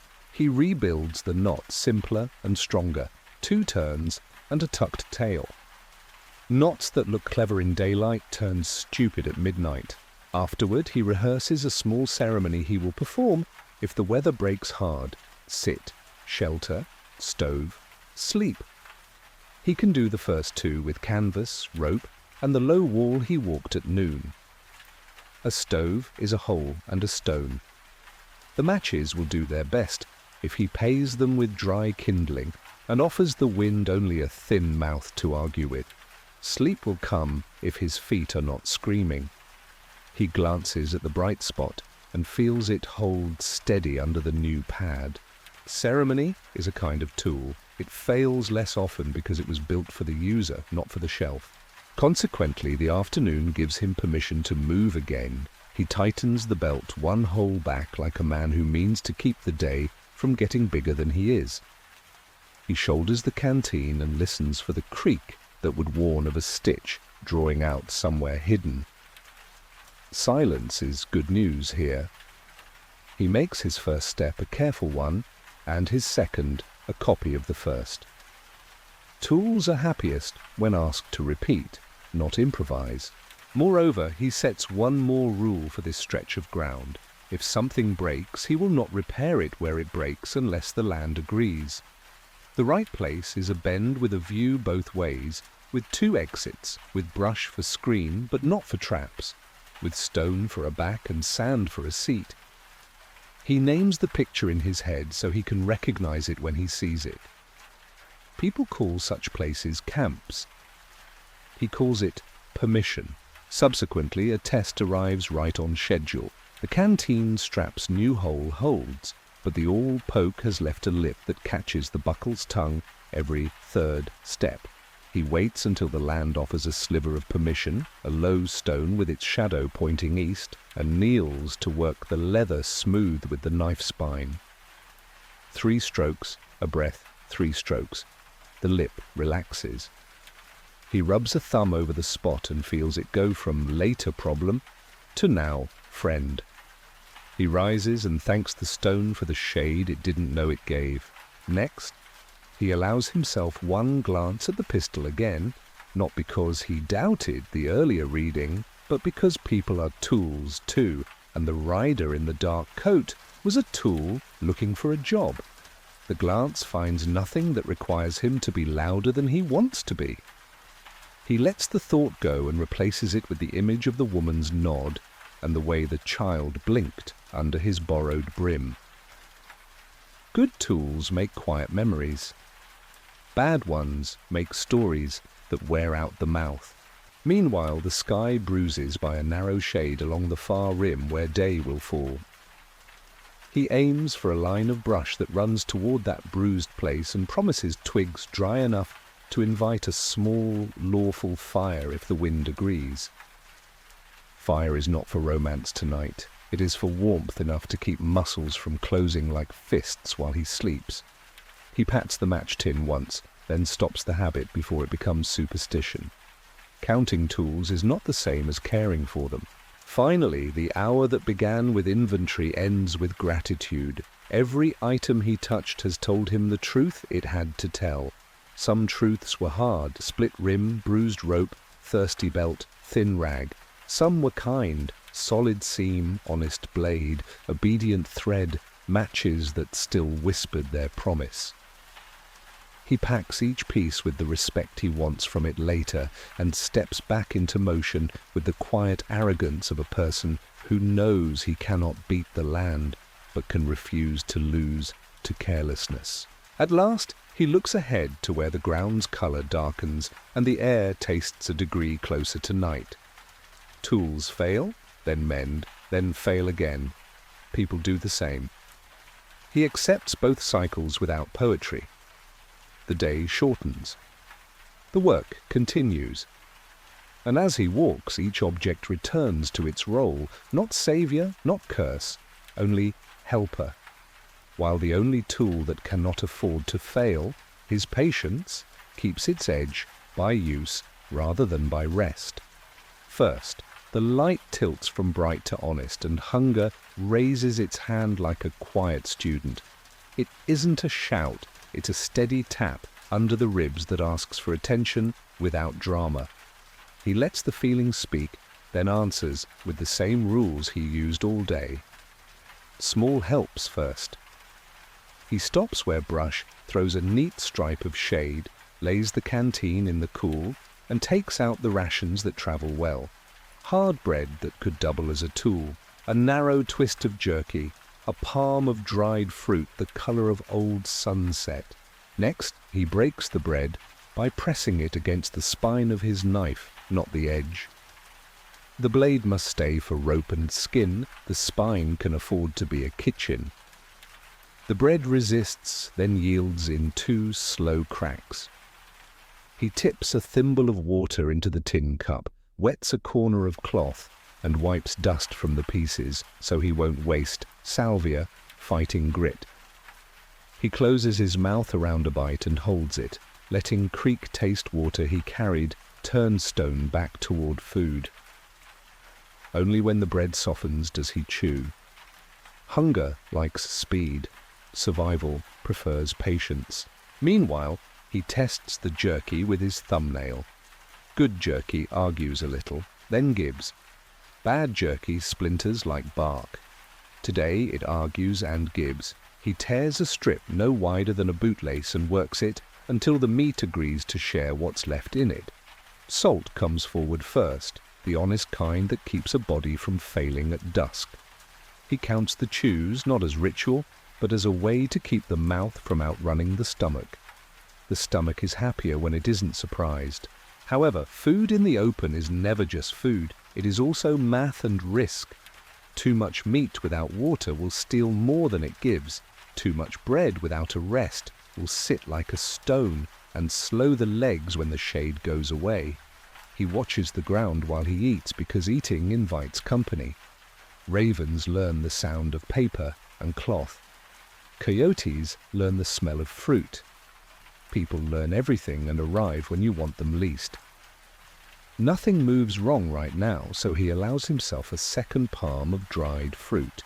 The sticky sweetness a reminder that sugar is energy the way a match is fire, bright, short, helpful if used with care.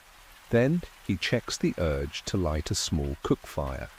Warm food is a kindness, and coffee would cut the taste of nail he still carries from the pump. But wind in the brush says no, and the basin is a bowl that would carry his smoke like a letter. Fire at the wrong time is a message he does not want to send. He files the idea for night, when the air will be heavier and the flame can be a whisper, not a shout. Thereafter he looks for what the land might give without a debt. Foraging can feed or finish a person, and this is not a country generous with green.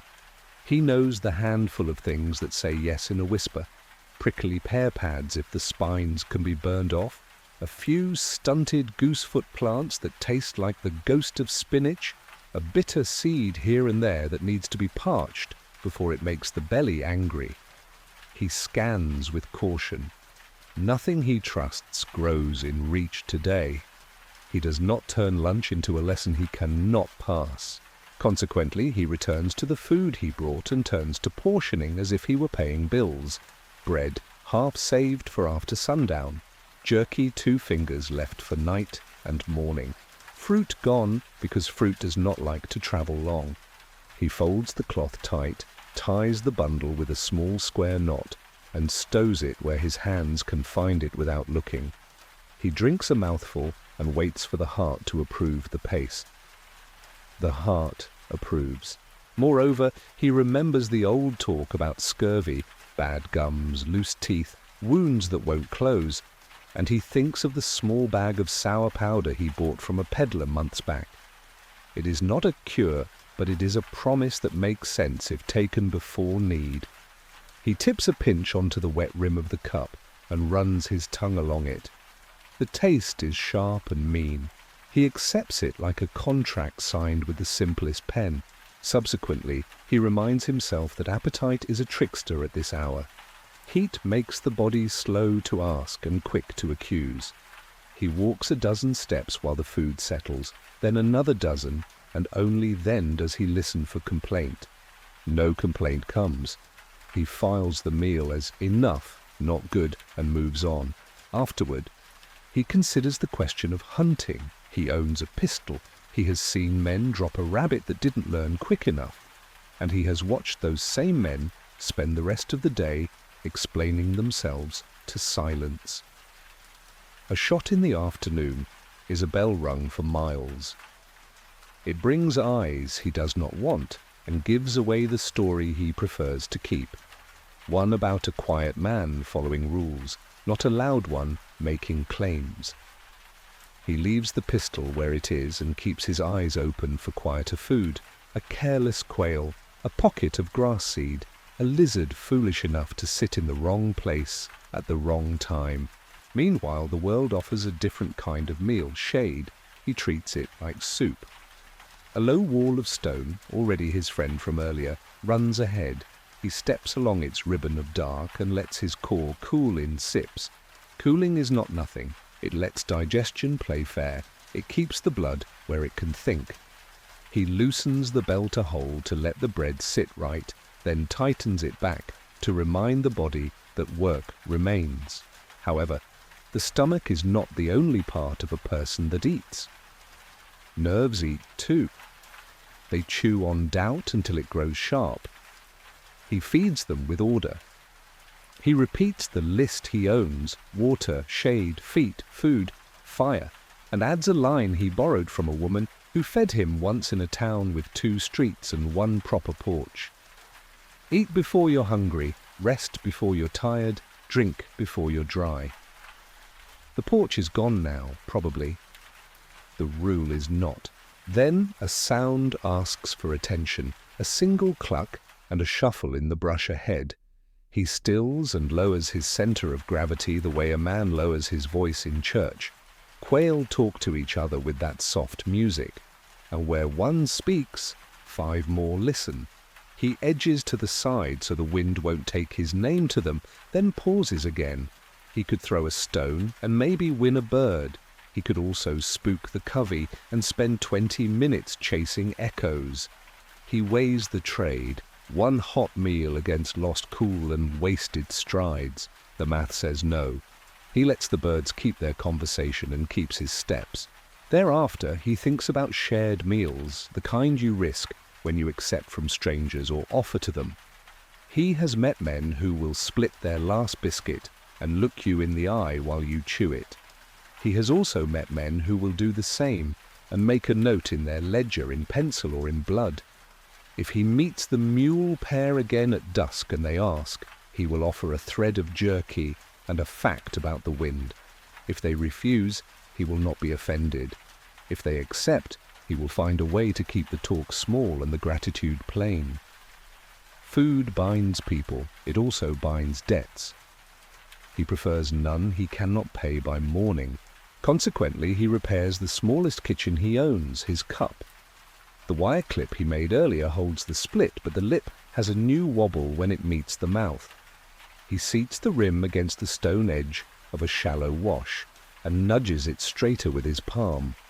It's a crude fix, but it keeps liquid where liquid belongs. He rinses with a capful, so his next drink won't taste like tin and wind. Moreover, he lets his mind take a short walk through the meals he misses because denial breeds bad decisions later. He thinks of beans cooked slow in a town he stayed in for 2 winters, beans fat with salt pork and onion. He thinks of cornbread with butter that ran like sunlight. He thinks of coffee that didn't taste like a nail. He lets those pictures live for a minute, then he lets them go. Longing is seasoning, not dinner. Subsequently, the ground opens into a fan of pale sand that would love to steal heat from a man's feet. He crosses it at a steady pace and keeps to the darker tongues where last winter's rain made the sand remember weight. Food settles in him the way it should. No cramps, no promises it can't keep. He thanks the bread for being boring. Boring keeps you walking. Afterward, a thin line of ants cuts across his path. He steps over it and kneels to read their story. Ants teach at noon and at evening. Where they march toward is often where water hides shallow, under a root, under a stone. Where they return from is where they found sugar or rot. Today they go both ways with equal faith. A busy 2-lane road, no obvious feast at either end. He resists the joke about eating them. He is not that hungry, not that foolish. Ants bite back and taste like the lesson you should have learned earlier. Then he allows himself to consider one more kind of forage, a dead-fall rabbit, a bird dropped by a hawk, anything edible abandoned by chance.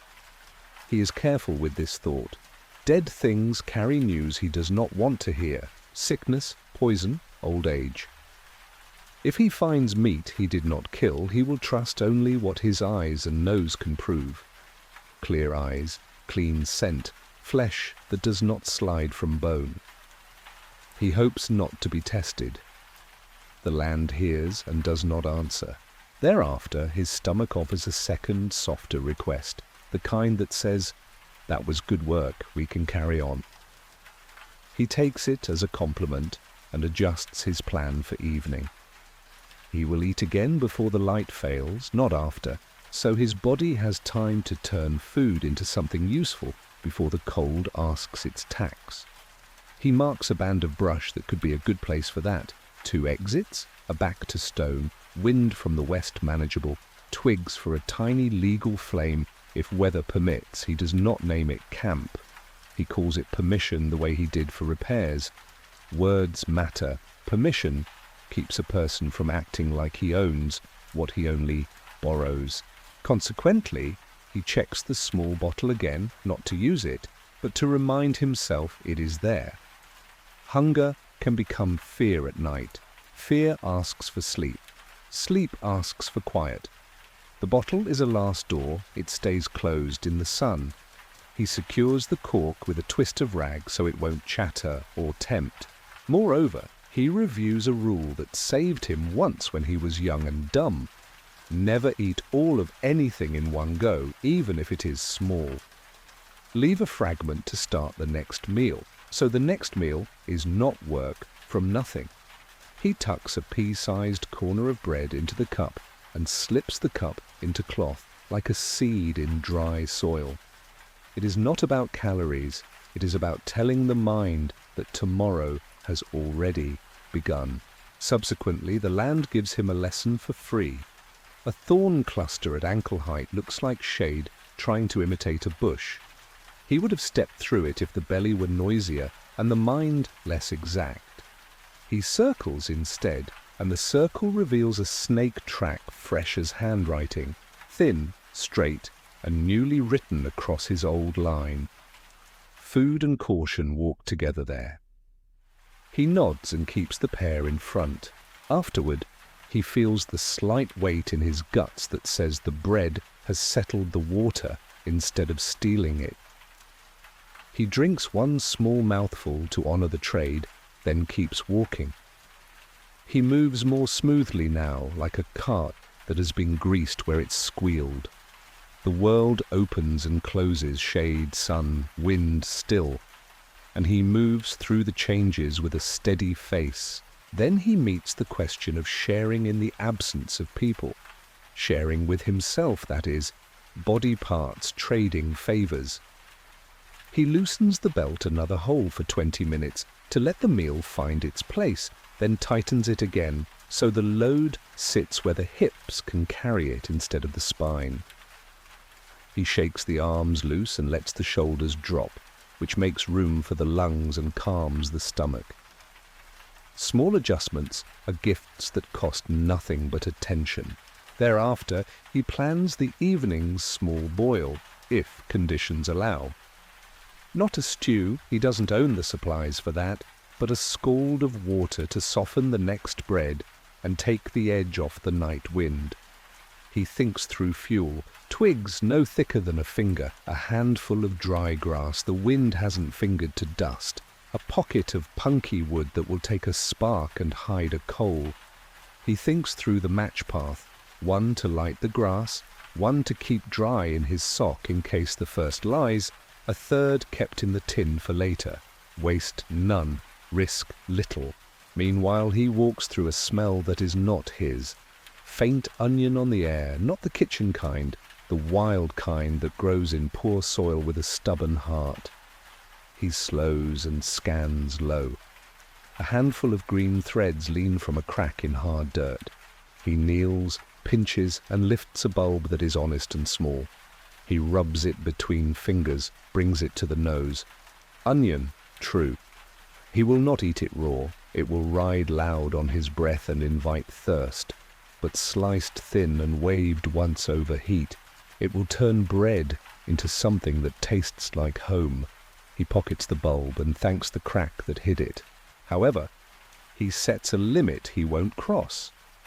No digging for more.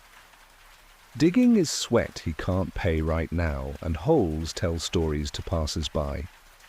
One find is luck, two is a habit, a strip of turned dirt is an advertisement. He moves on before the land thinks he meant to take a garden. Then a thin cloud combs the sun and makes colour again where the day was only a glare. He sees a smudge a mile ahead that could be a line shack or could be 3 rocks pretending. Food does this, opens the eyes to options instead of only hazards. He does not run at the smudge, he puts it on a quiet list and aims his steps so he'll pass high of it, where he can read it before it reads him. Thereafter, he does the small housekeeping that keeps meals possible tomorrow. He shakes the crumb dust from the cloth so it won't attract ants to his sleeping place. He tightens the strap on the food roll so coyotes won't hear a flap. He checks the knot again and pulls the tail through one more time. Knots are honest, but they like to be asked twice. Afterward, he lets his mind stray to night sounds, the kind that make a man want to eat when he shouldn't. Crickets that lie about the cool. Coyotes that sound like people in a fight. Wind that makes canvas murmur like distant talk. He reminds himself that eating late is a loan the morning will collect with interest. He plans a last small bite at sundown, then nothing until grey light asks politely. Finally, he feels the meal finish its quiet work. The legs answer cleaner, the head keeps numbers without strain, and the mouth is content to be a closed door again. He has not feasted. He has fueled. That is the difference out here. He brushes his hands together once to tell the hour it can end, lifts the canteen, and walks with the same modest pace that started the day. At last, he names a rule out loud so the evening will hear it. Food is a helper, not a promise. The West nods back in its dry way, one gust, one pause, one bird lifting from a bush it had every right to keep, and he moves on, carrying enough in his belly and enough in his bag to meet sundown without bargains he'll regret at dawn. First, the warning arrives small enough to ignore. It is not pain that stops a man. It is a bright pinprick at the heel where leather and heat have rubbed a spot from pink to shiny. He feels it when the ground tilts down and the foot whispers instead of speaks. He does not wait for the whisper to become a shout. He steps off the line of travel into a neat stripe of shade and sets the canteen where the sun cannot bully it. Tools that matter go down first. Then he sits. Next, he unlaces the right boot with the patience he saved at noon. Knots that rush turn mean. He peels the sock and folds it inside out so the dust he walked through becomes a cushion instead of a rasp. The skin at the heel gleams like wet porcelain. No blood, no tear, only a surface that wants to break. He puts the pad of his thumb there and presses until the smart wakes. Then he lets go. That small test tells him enough. It is not a wound yet. It is the hour before a wound, which is a more important hour than people think. Meanwhile, he remembers what fever does out here. Fever shrinks the map.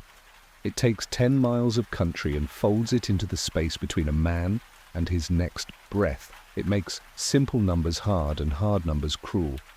He says out loud the list he uses to keep fever from getting a vote. Clean, dry, cover, rest. The words are not medicine. They are guardrails. When the mind goes woolly at sundown, words with nails in them keep their shape. However, water is the first argument. He has enough to drink by rule, but the rag wants wet if the heel hopes to stay a heel and not a mouth. He measures the cost by weight, not wish, then tips a thimble into the cup. He does not pour straight onto skin. The cup rim is cleaner than his fingers. He wets a corner of the cloth and presses, not rubs. The cool climbs a nerve and lowers his shoulders. He waits for the spot to stop shining and turn honest again. It does, a shade. Then he powders with the only thing that travels well on this road, dust that knows where it lives. A pinch rubbed between fingers becomes silk. Silk makes less argument with skin than grit. He circles the heel with that dry kindness, then lays a thin slice of rag over the bright place so leather will argue with cloth instead of flesh. The pad is no thicker than a scrap of letter paper. Thick pads make new rubs elsewhere. Thin pads persuade. Thereafter, he checks for the tiny enemies that make big trouble, splinters, burrs, invisible thorns. He finds one small offender at the ankle crease, a hairline of cactus spine that broke flush and hid like a bad idea. He coaxes it out with the point of the needle he tied to his bag earlier. The needle flashes, the spine lifts, and a drop of clear wells up. He blots with the dry corner, then breathes until the sting stops talking. He thanks the earlier version of himself who sharpened the needle's eye flat and smooth. Dull tools tear. Consequently, he thinks through the rest of the day as if infection were a person he must outwalk. Infection loves warmth, loves wet, loves deep and closed. He shapes the hours to deny those luxuries. He will keep the heel dry. He will not ford anything that asks for boots off unless the day offers a stone with sun to finish the job. He will aim for an evening perch with a breeze because moving air asks flies to look elsewhere. He will not sit long in the low, windless pockets where sweat dries on a man and stays. Moreover, he revisits the small bottle he promised himself he would not touch without 3 reasons. Pain is one, fever is another. Shaking cold after sundown is the third. He has none of those right now, only a notice on the door. He puts the laudanum away. It will not make skin knit. It will only make the worries talk quieter. He wants them loud enough to steer him. Subsequently, he inspects the sock like a tailor. The heel is thin where the weave packed down after long work. He runs thumb and forefinger over the fabric and feels the place that wants to turn into a hole the way a river wants to find sea. He turns the sock inside out again and moves the seam so it will rub a new road. He smooths a knot in the thread with spit and a thumbnail and makes a note for the first quiet hour. Stitch here or lose the sock by morning. Afterward, he looks ahead with the heel in mind. Open country invites long strides. Long strides pull skin. He shortens his step and keeps his feet under him as if he were carrying a bowl full to the lip. He resists the slope's invitation to hurry down. Down is where men bruise heels into blisters and blisters into stories they tell from bed. He keeps his arms low and quiet, swinging even a little, spends water and asks more friction at every seam. Likewise, he remembers the onion he tucked away, a wild bulb thin as a thumb. Old women in towns with one doctor and a line of chairs taught him a thing that works more often than it fails. A warm onion slice waved over coals and laid near a tender spot can pull swelling toward the surface and keep it from turning mean. It is not science he can name, it is a trick beloved by people who heal with stoves and patience. He files it as an option for sundown. If the heel talks louder then, he will not press raw onion into skin in this dust. Sugar and flesh make soup for flies. Eventually, the ground proves helpful by accident. A ribbon of hardpack runs along a shallow ridge and lets him place feet where nothing shifts. The heel thanks him with silence. He uses that grace to think through signs of trouble he must not ignore later. Red running from a wound like someone has drawn a root under the skin. Warmth where there should be only no comment cool. A pulsing ache that argues even when still. Glands under the jaw or in the groin that swell like hidden marbles. A taste of metal he did not put there with a tin cup. He promises himself that any two together will earn a full stop and a change of plan. Then he passes a scatter of old wire half hidden in grass and reminds himself that cuts in this country are not just cuts. Iron eats into blood. Dirt carries old stories. A nick on a boot top is nothing in a kitchen. Here it is a man's calendar. He pulls the rag tighter under the heel and checks the boot leather for nails that have walked, heads raised enough to bite their own maker. He taps each with the spine of the knife until they sit down and mind their work. Thereafter the flies arrive with the afternoon, lazy and sure. They love corners of eyes, corners of mouths, edges of cloth where sweat salts the weave. He does not swat. He lifts his collar and wears it a touch higher to hide skin. then shifts the hat's brim so the oval of shade falls where the flies want to be. Flies are readier to argue with sun than with a brim. He walks on and lets the air do the rest. Consequently, he adjusts his destination. He had aimed for a flat where brush offered twigs and stone offered a back. He adds one more requirement: clean ground underfoot. No old droppings, no slicks of dried mud, no rotted leaves that will hold smell. Clean dirt is an antiseptic a poor man can afford. He also wants a slope he can sleep on with head a hand high, so any seeping from wounds or rain will choose the other direction. Small engineering keeps people out of long stories. Moreover, he tells himself the truth about bathing because the creek still sings faint somewhere behind his shoulder. Full wash feels like winning after a hot day. Full wash is a bad bargain when a foot is tender.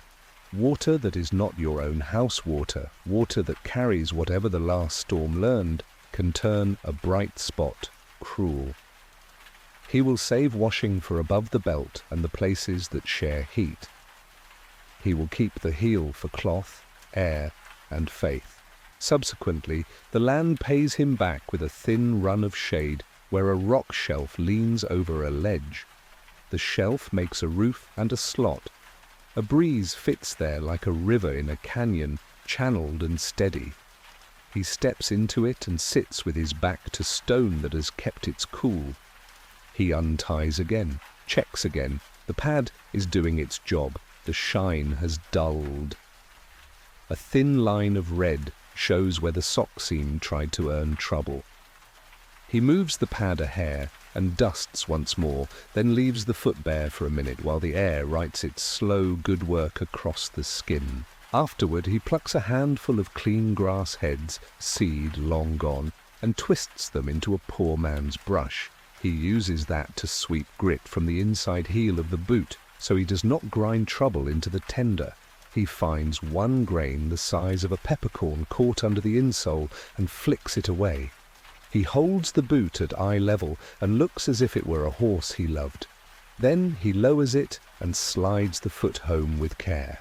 Likewise, he sets one more rule for the road to evening: no new miles if the heel warms without obvious reason. Warmth means friction. Friction means threat. If he feels heat, he will stop in place and adjust until the heat goes quiet.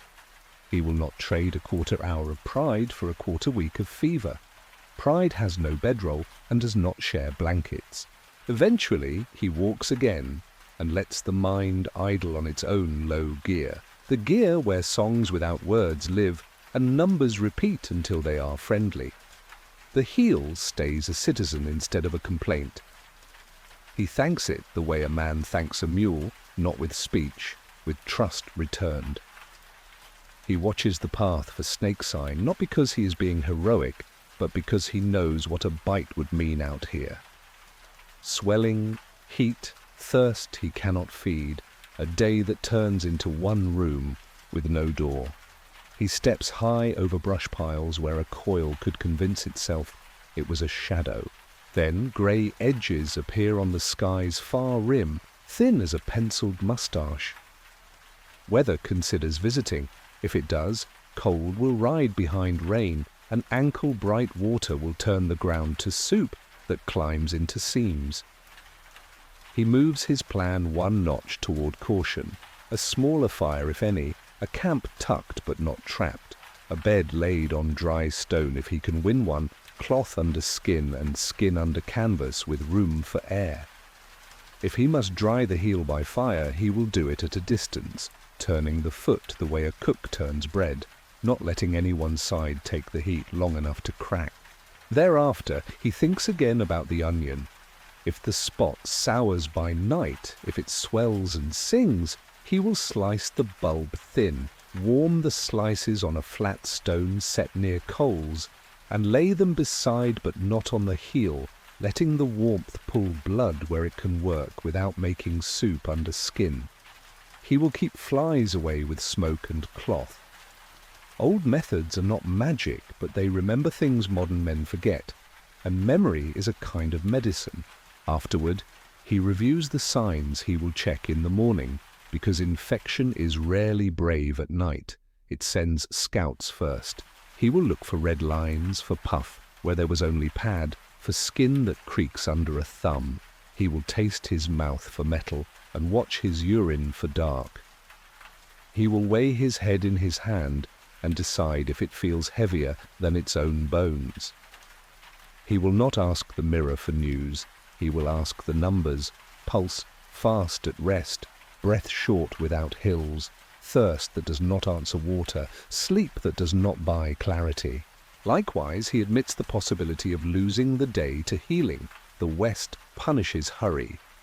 A man who insists on miles when skin insists on stillness buys a different bill. Days he did not plan to spend waiting for fever to finish its story. He has food enough to sit if he must. He has tools enough to stitch if a seam fails elsewhere. He has sense enough to keep his back where wind can find it, and bugs cannot settle in peace. He does not like the idea. He accepts it as a fair trade, 1 day now to avoid 3 later. Eventually, the path tightens between 2 rises and the ground offers the camp he wanted without having to beg. A pocket with 2 exits, a stone back, a floor of clean sand packed hard by last winter's rain. He moves through it once to read wind and once to read story. No fresh droppings, no cat pads soft on the edges. No prints that look like a man who wanted more than shade. He sets the pack down and takes out the cup, then the food bundle. He leaves the bottle under the roll. It is not tonight's answer. Then he makes the smallest legal fire a person can make, a hole no wider than his hand, dry twigs no thicker than a finger, flame buried under a lean-to of stones the smoke cannot argue with. He will not cook the world. He will warm water enough to take the sting off onion and bread and make the air near his heel a little drier than the night would choose. The match whispers, not thuds, and pays him back with a modest flame that minds its own business. Thereafter, he slices the onion thin and holds the ribbons on a flat pebble over the heat until they shine. He lifts the heel, checks it once more, no shine now, only pink that remembers, and lays the warm rings near it like coins in a circle. Heat moves from stone to onion, to air to skin, slow as manners. He watches for the wrong signs, sweat trapped under cloth, wet where he wants dry, and sees none. He lets the warmth talk for a count of 50, then removes it and lets air take the shift. Afterward, he eats like a person who plans to wake. Bread waved once over steam tastes like more than itself. A sliver of jerky cut fine becomes a friend. He drinks 2 mouthfuls and stops at that, because night thirst lies about need. He lays the cup on its side with a thumb of bread in it, a seed for morning, not a feast. He pinches the fire closed until it becomes a thought. Likewise, he lays down with his boots under his knees, not as a pillow, but as a promise to muscles that they will work again. He tucks the laudanum where his hand would find it in the dark if things go wrong, and he tells it again who is in charge. Not you. Not yet. He pulls his collar over his ear to keep wind from whistling into his head and making old aches wake. Finally, he closes his eyes and assigns jobs to the night. The wind will keep flies from earnest business. The stone will keep his back from damp. The rag will keep leather from owning skin. The onion's ghost will keep swelling modest. His own patience will keep promises he made at noon. He listens to the small river of air in the cut, to the tick of cooling rock, to the rare footfall of a creature with its own errands. He curls his toes once to say good night to the heel that did not betray him. At last, he speaks a rule into the dark, so morning can hear it when it arrives. Petty things graduate fast. Keep them in school. The west answers with one dry gust and a silence afterwards that is not empty, only full of rooms where trouble could live, and chose, tonight, to sleep elsewhere. He lets that choice stand. He sleeps with one hand on the shape of the day's careful work, and the other open for the first news of dawn. First, the sky changes its handwriting. The blue that held steady all afternoon picks up a grey pencil and shades the far rim of the basin. It isn't the tall kind of cloud that boasts thunderheads. It's a low quilt, stitched thin, dragging shade like a reluctant curtain. He feels the wind tilt a few degrees cooler across his cheekbones. After heat, a hint of cool is a promise and a trap, so he answers with care instead of hope. Next, he reads the wind the simple way. He wets a fingertip, lifts it, and waits for the first bite. The cool kisses the west by south, not the west proper. That angle means weather is sliding along the country rather than marching straight across it. Sliding storms toy with travellers. They give shade, then spit, then goad you to hurry into places where water likes to collect. He files the angle and shortens his stride. Meanwhile, he looks for the oldest truth about rain in hard country. Water falls from above, then runs from the sides, then rises from below. Above is a coat, sides a judgment, below is danger. He studies the ground not as a path, but as a bowl. The low lines in front of him are not dips now, they are drains. He marks 3 safe humps he could reach in 2 minutes, then in 5, then in 10, and keeps them stacked in his mind like ladders. However, he does not rush to high ground too soon. Wind at the start of a squall births poor decisions. Men who flee into lightning, men who climb ridges that turn to drums for strikes. He holds to the low shelf where he can step up fast, but is not the tallest idea on the land. He counts his breaths in 4s and lets discipline anchor him while the sky decides what kind of visitor it wants to be. Then the first drops arrive, big as coins, a joke the sky sometimes tells. One lands on his hat brim and jumps, another pats his knuckles. They are too far apart to be useful and too bold to be ignored. He takes his canvas roll loose from the pack and rigs it for a shoulder cape rather than a tent, because moving is still the right job. Fabric becomes a roof if you treat it like one.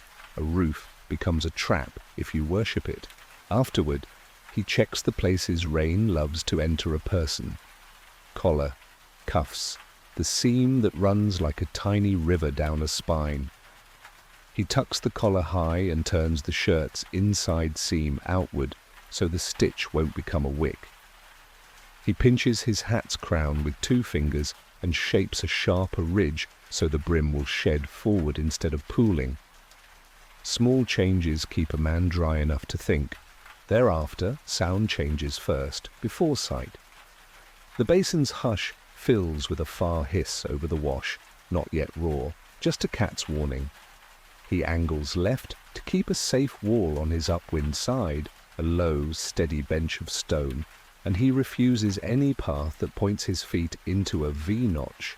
He knows flash floods rarely announce themselves at your feet.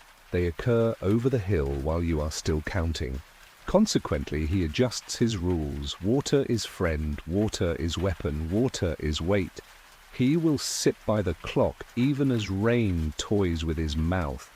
Thirst doesn't end because drops fall on hats. He will not try to catch sky in a cup while lightning may be shopping for tall men with tin. He will save catching for the backside of the squall when the air goes still and the ground still weeps from seams. Moreover, the wind starts to carry grit with the wet, which means the leading edge is chewing dry ground. Grit in rain is a warning. The first inches will be dirty, and dirty water in cloth makes a paste your skin will regret tonight. He shakes the heel of each boot twice to let the cuff loosen and keep mud from building a ledge that rubs the ankle raw. He has learned to fight blisters when the storm is an idea, not a headline. Subsequently, light bends. The sun becomes a guess, the land turns to soft grey pieces lacking edges. He picks a reference, the nearest pale boulder that looks like a sleeping cow, and checks it every 30 steps so the world doesn't slide under him while his head is turned. People get lost in rain not because their legs fail, but because their eyes start believing soft lies. Afterward, the rain commits. It arrives as a sheet with a clean sound, then another sheet as if pages turned. The top of his canvas darkens, beads and sheds. The shoulders under it stay warm enough to keep the chest from tightening. He smiles without showing teeth because he earned that warmth earlier by not sweating himself empty at noon. Weather pays men back who saved themselves first. Likewise, lightning announces itself with a white seam ripped into the far west, and thunder answers not long after. He counts 1 Mississippi, 2, 3, 4. Then the crack rolls his way like a barrel pushed down a long hall. 4 means miles yet, but he doesn't celebrate. He checks for the tallest objects near him and chooses to be none of them. He leaves the ridge of the bench to stand lower among brush that won't carry current to the sky. Tall alone is foolish. Tall near tall is often death. Eventually, the wash wakes. It doesn't roar, it clears its throat. He watches the floor of it shine, then line, then curl, as brown water tests the old path it carved last winter. He moves one more step upslope to the mark he picked for 2 minutes away, and notes how much that step calms his chest. Distance from a moving idea is medicine. Then he manages the wet on his body like inventory. If rain quits soon, damp clothes will be a chill bill at dusk. If rain lingers, he must keep moving to bank heat before the air steals it. He chooses the third road. He moves enough to stay warm, not enough to beg sweat. He rotates his shoulders and swings arms only to balance. Every flourish becomes a wet patch later. He keeps his hands low and still because hands own a lot of skin for the amount of work they do. Thereafter, the smell of the world changes. Dust becomes earth. Earth becomes clay. Clay offers iron.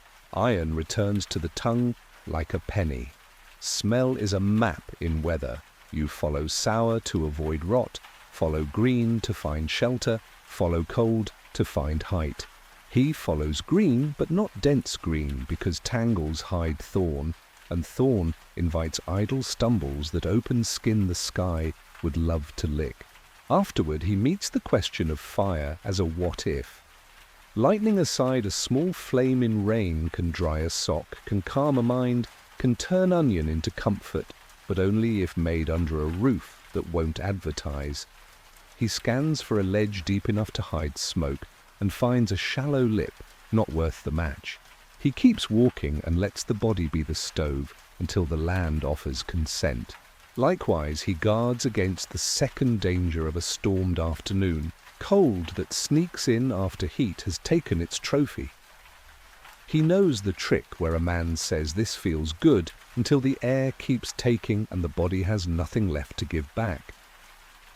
He checks the thin places, wrists, neck, the flats under the ears, and he keeps them on the warm side of the ledger with motion and cloth. Hypothermia is not a mountain word alone, it's a prairie word when wet winds. Eventually, the rain backs down from shout to lecture. Drops fatten, space widens, thunder wanders away to convince another county. He does not change pace yet. Squalls love a second act. He keeps his head slow and his feet exact. The wash runs brown and self-satisfied, which means trouble may come late from some hill he cannot see.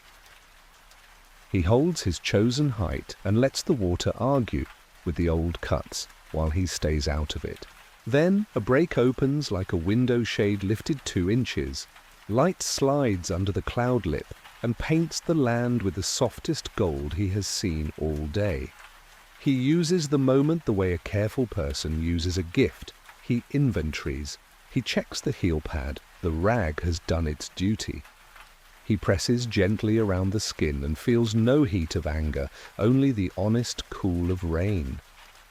He loosens the bell to hold so air can circulate under the canvas cape, and then tightens it back to hold tools where they belong. Thereafter, he collects water without begging lightning to notice him. He sets the tin cup under the drip line of his hat brim while he stands still. A minute nets him a half swallow. 3 minutes earn him another. The hat becomes a quiet gutter, and the cup a barrel small enough to keep a man alive without calling the sky's attention. He tips the water into the canteen rather than his mouth. Thirst is for later. The storm is now. Afterward, he examines the ground for the story the storm wrote fast. New rivulets carve tiny tongues in the dust, all pointing toward the same low truth. He reads where stepping will keep his boots on clean spine, and where a footfall would turn to soap under leather. He plots a line that carries him along the contour rather than straight out of it, because straight in wet country is a dare, and dares cost nights. Likewise, he gives himself the lecture about wet layers. Skin wants air, cloth wants wrung, canvas wants shape. He will not strip in wind. He will not wring over his own camp floor later. He will wring down wind so the night air doesn't borrow his damp. He will hang fabric where smoke can find it when darkness allows a thumb of flame. He will not be embarrassed by the small sound damp cloth makes when it tries to learn dry again. Eventually the edge of the storm reaches him in truth. Rain thins to pins, the wind exhales, the smell cools like a room with a door newly opened. He takes 3 slow breaths and lets his body understand that the worst hour has walked on. He does not celebrate it with speed, he celebrates it with arithmetic. How much light remains? How far to the permission he marked earlier? What fuel the storm broke from the brush and left blessedly dry in the lee of stones. Then he finds the first cache the storm made for him. Twigs under a belly of rock, dry as paper because the rain came from behind. He gathers a small bundle, no bigger than 2 hands cupped, and tucks it where his canvas can keep it honest. Fire likes gifts collected before dark. He notes the nearest flat stone, rain wet now, perfect later, for warming onion thin and coaxing heat into a sock without flame-touching wool. Thereafter, he tends to the canteen strap and the collar seam that have soaked through at last. He shifts the strap to the other shoulder to give skin a new river to manage. He lifts the collar away from his neck with 2 fingers, 1, 2, and lets air browse the damp. He thanks the past version of himself who widened the hat's ridge. The brim still sheds, the crown still breathes. That balance is the line between useful and foolish. Afterward, he re-inspects the world for lightning's opinion. The tall things are far, the cloud tops are tired, the thunder speaks in past tense. He lowers toward the wash to cross where the bank is gentle and the water only ankle-minded. He tests with a stick first, letting the current tell him how impatient it is. The stick nudges along and doesn't jump. He steps through, feet flat, facing upstream, letting water push against shin, not calf. He becomes a post for 10 seconds instead of a leaf. Likewise, on the far bank, he stands on sun-shot sand and lets the water leave his boots without hurrying it. He flexes his toes, feels the heat return, and rolls his ankles so the wet doesn't choose a corner to live in. He walks 20 paces to warm the leather, then stops to shake each foot, then walks again. Dry is a process, not a switch. He treats it that way and earns comfort in quarters instead of demanding it in a lump. Eventually, the world after rain reveals its charity. Plants lift their heads as if listening for more. The air tastes cleaner, less metallic, more like stone and green, and a faint sugar that might be wild onion living somewhere under the crust. Birds return to their work. One sharp call, one answer, proving the storm was only a meeting, not a war. He lets their talk ease the last crackle of alertness out of his shoulders. Then he plans the evening with the storm's gifts in mind. He will choose a perch with clean air and a low wall. He will nurse a finger-high fire in a hole no wider than his palm. He will hang the worst wet cloth where smoke can find it. He will warm the onion and the cup and the sock. He will inspect the heel by firelight for lines he doesn't want. He will sleep with canvas laid so the drip line is not his pillow. He names each step as if reading a grocery list, because simple sentences make good nights. Thereafter, he answers the last temptation storms bring to men who survived them. Boasting. There is no one here to hear a boast, and even if there were, the boast would cost breath better spent on gathering, mending, arranging, and resting. He thanks the sky for being ordinary enough to plan around and dangerous enough to respect. Then he closes his mouth and lets the quiet be the reward. Finally, he walks. The land steams in small places where stones held heat. The wash mutters to itself and forgets him. The cloud quilt drifts, unthreading at the edges. He keeps his pace modest and his eyes exact. Weather turned, and he turned with it. No heroics, no sulks, only the plain trade a person makes with a place that doesn't care. He carries a handful of dry twigs, a cup with new water, a heel that is still a heel, and a plan that fits in a pocket. At last, he looks back once to memorize the color of the world that just tested him. Wet brown, soft grey, the gold under a cloud lip, the brief silver of a wash's skin. He stores those colors for the hour when night will ask, "What did you learn?" He will answer, "Storms are teachers if you are a student, and judges if you are a fool." Then he will add, under his breath, the only rule that mattered all day: move where the water isn't, and be ready when it decides to be. First, the land begins to speak in straight lines again. After miles of soft curves and rules made by wind, he notices an edge that doesn't belong to weather, a fence rail, low and tired, running 6 posts long before it gives up and leans into brush. Even a broken line is a sentence out here. People were here, people will be again. He angles toward it without changing his pace, as if the decision belonged to his feet, not his hunger for company. Next, the ground grows busier with small human proofs. A short arc of charcoal where someone cooked beans and forgot a spoon. A square nail flattened by old tires. A twist of blue thread snagged on thorn like a scrap of sky, refusing to leave. None of these mean safety. All of them mean road. He loosens his jaw and lets a breath exit slow. A person can walk easier when the land confesses it has handled people before. Meanwhile, he reminds himself that towns in this country start as rumors and then become shapes. Rumors live in stories told around other fires. Shapes arrive as angles where no cactus grows, shadows that hold square, roofs that ignore wind. He looks for shade that falls in a rectangle. He finds a slanted suggestion, then another, farther off. The second is honest. Plank roof, low walls, a lean-to that pretends to be a porch. However, he does not walk straight in like a man arriving at a parade. He circles a half-crescent downwind, staying outside voices but close enough to read the ground. He checks for prints in and out, boot heels, small feet, the gentle star of a chicken, the round 8 of a goat. He also checks for the prints he does not want, a drag line that says someone couldn't walk, the long heel scrape of a man who ran, the deep toe of a jump from a flat.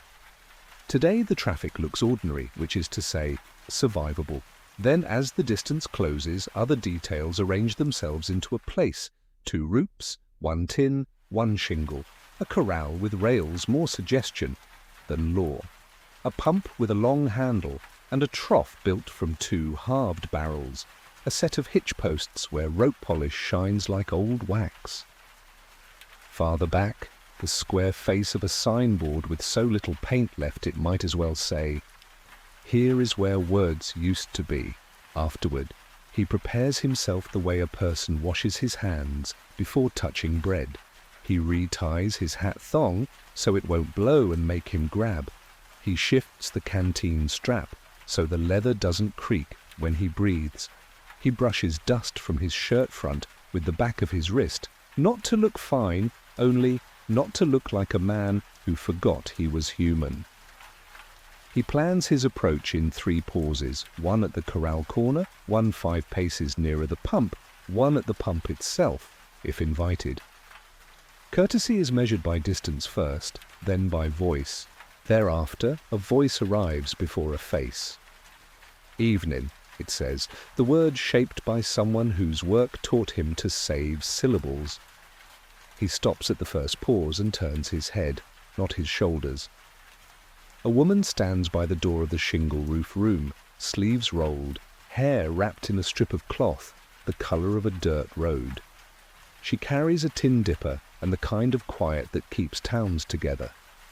A younger boy, 10 maybe, hovering behind her shoulder, tries to look like a wall. Consequently, he shows his empty palm at his side and lowers his chin 1 inch. "Evening," he answers, his voice polite, his breath slow, his eyes easy enough to read. He doesn't say he's thirsty. He waits for custom to move first, because custom survives where laws are spare. If water is shared here, it will be offered with a gesture no preacher taught. Moreover, the woman nods toward the pump with the dipper. "Go on then," she says, not warm and not cold, which is better than either. He steps to the second pause, then to the pump, and sets his hat on the post without a flourish. He primes with his canteen 2 careful swallows into the drain, then pumps with a rhythm that tells the pipe he arrived to help, not to demand. The water coughs, clears, and runs. He does not take his first drink with his mouth. He pours the dipper over his wrists, cooling the place where pulse lives, then wets the back of his neck, where the day lives. The woman's eyes ease a fraction, which is the only license that matters. Subsequently, he drinks, 1 dipper, then nothing, for a count of 50, then another half, then stop. He doesn't lean on the trough. He fills the canteen with patience, letting the water run until it loses pipe taste. The boy behind the woman leans forward in the doorway without meaning to, curious about a man who behaves like a seat in a room. People who don't waste motion can be good news or trouble that knows its business. The boy hasn't decided which. Afterward, the woman names the next rule. "You need a cot?" The word cot sounds generous, like bread handed through a window. He has coin for a slab and manners for a floor. He answers with the truth that fits both. "If one's for trade," he says, "I can fix small things, haul, patch, set a hinge, check a pump." He doesn't list the whole kit. He offers the promise of being useful rather than the idea of being owed. Likewise, she matches his scale. "We got a back room," she says. "Sheets clean enough, roof keeps most of the night out." Most is the best roof can promise here. "We keep quiet," she adds, which is an oath. He nods gratitude without the performance of saying thanks 3 times. The boy's shoulders slide down a notch. People like to see a deal that doesn't wake dogs. Eventually, she adds the questions that matter in places without constables. "You bring trouble with you? Any men behind?" He gives the short version of the rider in the dark coat, the mule pair, the woman and child, each shaded correctly. He leaves out names because there were none. He leaves out the places where he said no because that is his business. If he comes here, he adds, he'll ask about wells. The woman snorts a laugh that doesn't mean happiness. "They always do," she says. "They ask about water when they want something else. He agrees by not arguing. Then he asks his own questions with the thinnest edge. Doctor? Trouble? Law? He lets each word be a blade laid flat, not an edge raised. She flips the dipper once, a habit, a thought, a worry. Doc's a ride east, she says. He comes when he can, which is not when you want. She points at her own hip and adds, I know a few stitches. Trouble gets a shrug. Cards on Fridays, she says. Men who drink to talk instead of sleep. Law gets the shape she gives it every week. Deputy rides through, makes the right kind of noise, leaves it to us the rest of the time. He takes this as the warning it is. You are your own witness after sundown. Afterward, a second person steps into the scene, a man with a flour sack slung like a child, beard trimmed by a knife, eyes that learned patience somewhere loud. He tips his hat with 2 fingers. The woman says to the man, he's got work in him, which is better than an introduction. The man considers the pump handle, the way the trough runs clear, the way the stranger holds himself like a tool, put away correctly. He nods toward the back. Cot's yours if you want it. Beans at 7. We ring a triangle plate. If you hear it twice, it's fire. Orders spoken like phone numbers. Thereafter, he offers a coin and receives the right answer. The man takes half and shakes his head at the other half. Keep that for morning, he says. It's always morning that taxes a person, not night. The woman finally smiles, thin and armed, the way people smile when they've made peace with a place. Wash at the pump. Latrines behind the cook shed. Don't feed the mule with your hand. She's particular. This is civilization. Rules that protect small animals and people's fingers. Consequently, he walks to the back and finds the room they promised. The cot is wood that tries to be a bed. Sheet clean enough. 1 pillow with a ghost of lie on it. The smell is soap chased by dust. The window is a hole in the wall with sense. Small, high, hinged to hold air, but not men. He sets his pack in a corner and the canteen under the cot's shade. He doesn't sit yet. He goes back out and earns the room by asking with his hands. What's broke that needs less broke. Moreover, the man points him toward a hinge that complains on the cook shed. He oils the pin with the last of the nut smell he saved for the knife hinge, another trade that will pay him back at night. The hinge stops talking and the door stops swearing. He lines a board where someone's shoulder made a memory and puts in 2 nails, the kind he pocketed at the tin roof shed. He feels the small perfection of a job that makes a sound stop. Door now, door later, quiet where noise tried to live. Subsequently, he repairs the pump's leather cup with a second strip he cuts from the remains of the first. The cup will thank him tomorrow morning more than now. The boy watches the whole time, leaning on 1 foot, then the other, attention flickering in the way daylight does near evening. Where you from? The boy asks at last, unable to stop being 10. He answers the only honest way out here. Today, he says, I'm from the road. The boy accepts this as if it were a town name. Afterward, the world changes shape in the kind way evening sometimes allows. Chickens count themselves and settle. A dog somewhere 2 houses over barks at a coyote, then remembers dinner. The heat that lived for hours on a nailhead slides away. The wind makes a new sound, the sound of cloth that has quit trying to be a sail and remembered how to be a curtain. He stands a moment at the pump and lets those sounds travel inside the armor of his head, then back out, making room for softer thinking. Likewise, he allows himself 1 face wash that would have been foolish at noon. He tips the dipper, floods his eyes, and lets dust become mud, become clean. He dries with a rag he keeps for this and watches the water he didn't drink run to the edge of the trough to feed someone else's morning. The woman sees him do this and nods a third time at his restraint. Small economies are the language of trust here.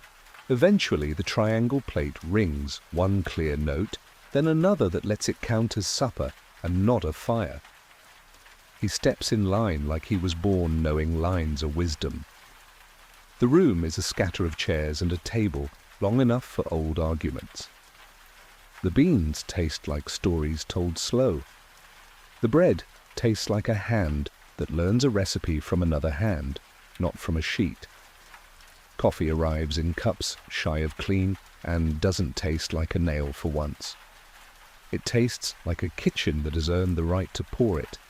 He eats with two hands and zero hurry, eyes on his bowl unless someone asks him to move them. Then one of the card men tries a test without teeth. "You riding with a dark coat behind?" he asks like he saw a crow. "Coat behind, rider inside it," he answers, light enough to live. He asked soft about Wells. The card man makes a face that men make when they want to spit, and the floor says don't. "We'll lock the pump handle tonight," the man says. The woman answers without looking up. "We don't lock water, we lock doors." That is the rule that makes a town a town. He memorizes it. Thereafter, someone asks the question people always ask when they can smell the road on you. "What's out there today?"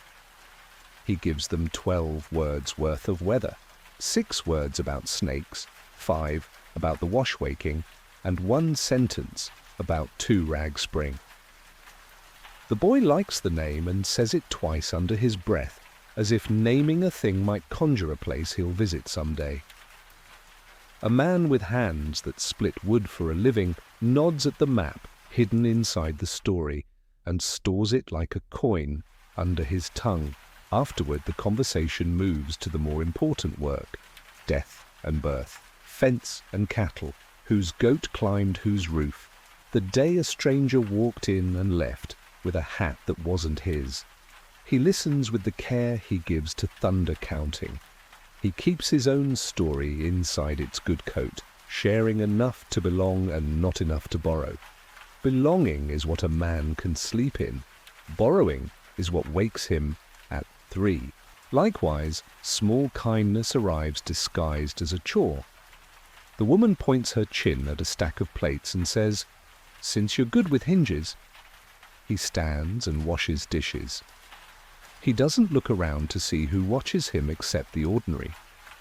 He soaps, rinses, drains, stacks, dries his hands on a towel that was cleaned this morning and will be honest again tomorrow.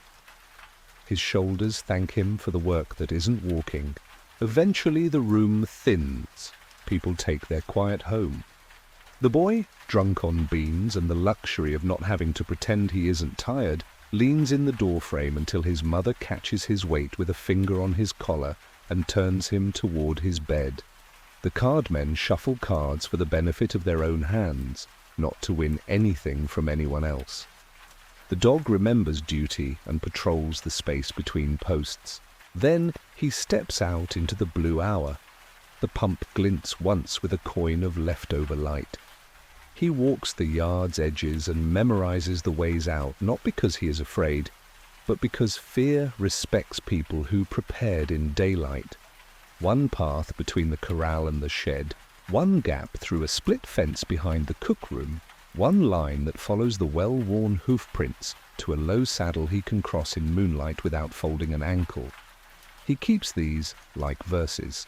Thereafter, he returns to the back room and sits on the cot because sitting is allowed now.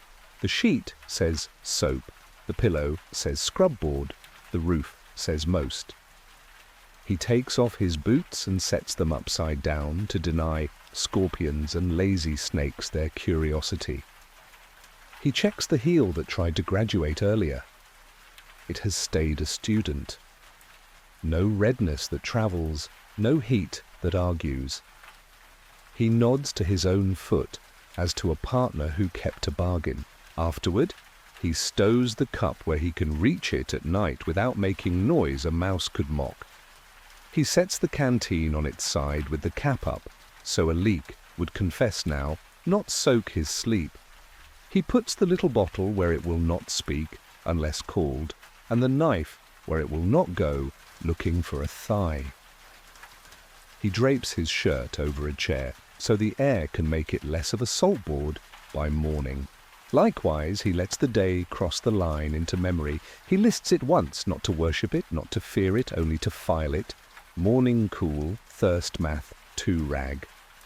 Spring the mule and the men, the rider who smiled with the wrong part of his face, the woman and the child in the burrow, weather that turned and didn't decide to end him, tools that failed and forgave, food that did its job, foot that didn't betray. List done, mind quiet. Eventually sound returns to a human scale. Floorboards report single steps, not armies. A chair argues with a table in 2 wooden syllables. A mule blows through its nose and discovers it is still in a corral, not at the edge of a canyon. Farther off, someone coughs the cough of a person who will cough next week too, and the week after, because that's how lungs settle out here, when winter lives in dust. He feels for the cot's edge and finds it trustworthy. Then as the first stars step forward, he thinks one last practical thought about town. People in groups can save you and they can also end you, and most of the time they do something in between. They hold you in the shape you came in and ask you to leave the same shape if you can.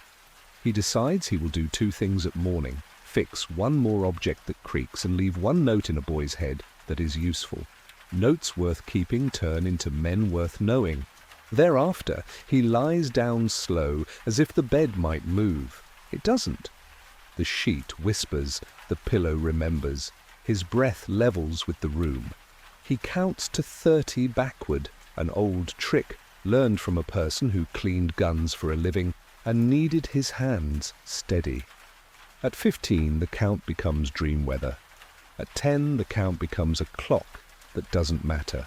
Finally, before sleep tightens its knot, he gives himself a rule for the town that isn't quite won, and maybe never will be.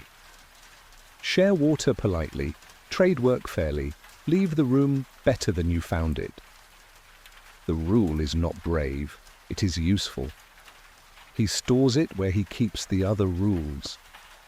The night stores him where it keeps men who minded their math. At last, the world outside settles into the soft noise of inhabited dark. 1 dog, 1 hinge, 1 bird who thinks the moon is morning. He sleeps with 1 hand near the day's tools and the other palm open on the sheet, as if to show the room he brought nothing here that he plans to take back without asking. The town, almost a town, breathes around him and lets him belong for the span of 1 night, which is all a place like this promises, and properly taken, all a traveller needs. First, morning arrives as a soft weight on the roof, not a sound. He hears the room before he opens his eyes, a board settling its old argument with a nail, fabric shifting where a draught finds a seam, someone outside setting a bucket down with a care that says they have been awake longer than he has. He stays still a moment to let the bed decide it can hold him. The cot says yes in a small voice. Next, he sits up slow because speed belongs to trouble. The sheet holds the night's lye smell, which is the scent of somebody else's hard work. He puts 1 foot on the floor, then the other, as if the day might change its mind. It does not. He checks the heel. The pad he set last night has stayed where he left it. The skin is a calmer pink, not the bright that wants to break. He thanks the rag without words and reties the boot with the knot he can free in the dark. Meanwhile, the room explains itself in daylight. 4 boards wide and 4 boards long, a window high enough to be safe and low enough to trade air, a chair with 1 good leg and 3 honest ones, a nail by the door to hold a hat, a hook higher for a coat he does not own.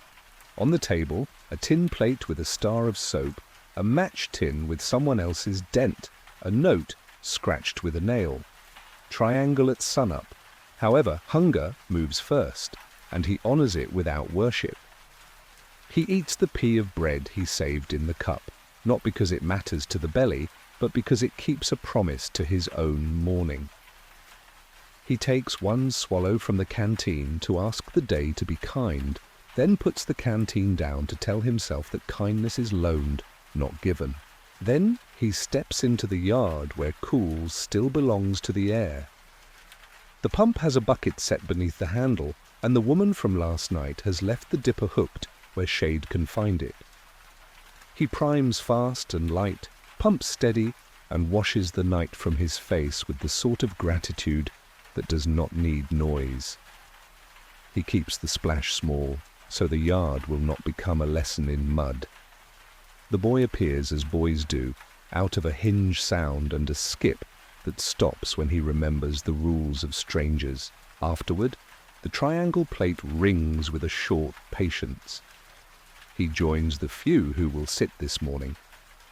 The woman, the bearded man with the flour sack, a girl who sweeps without believing the broom can stop.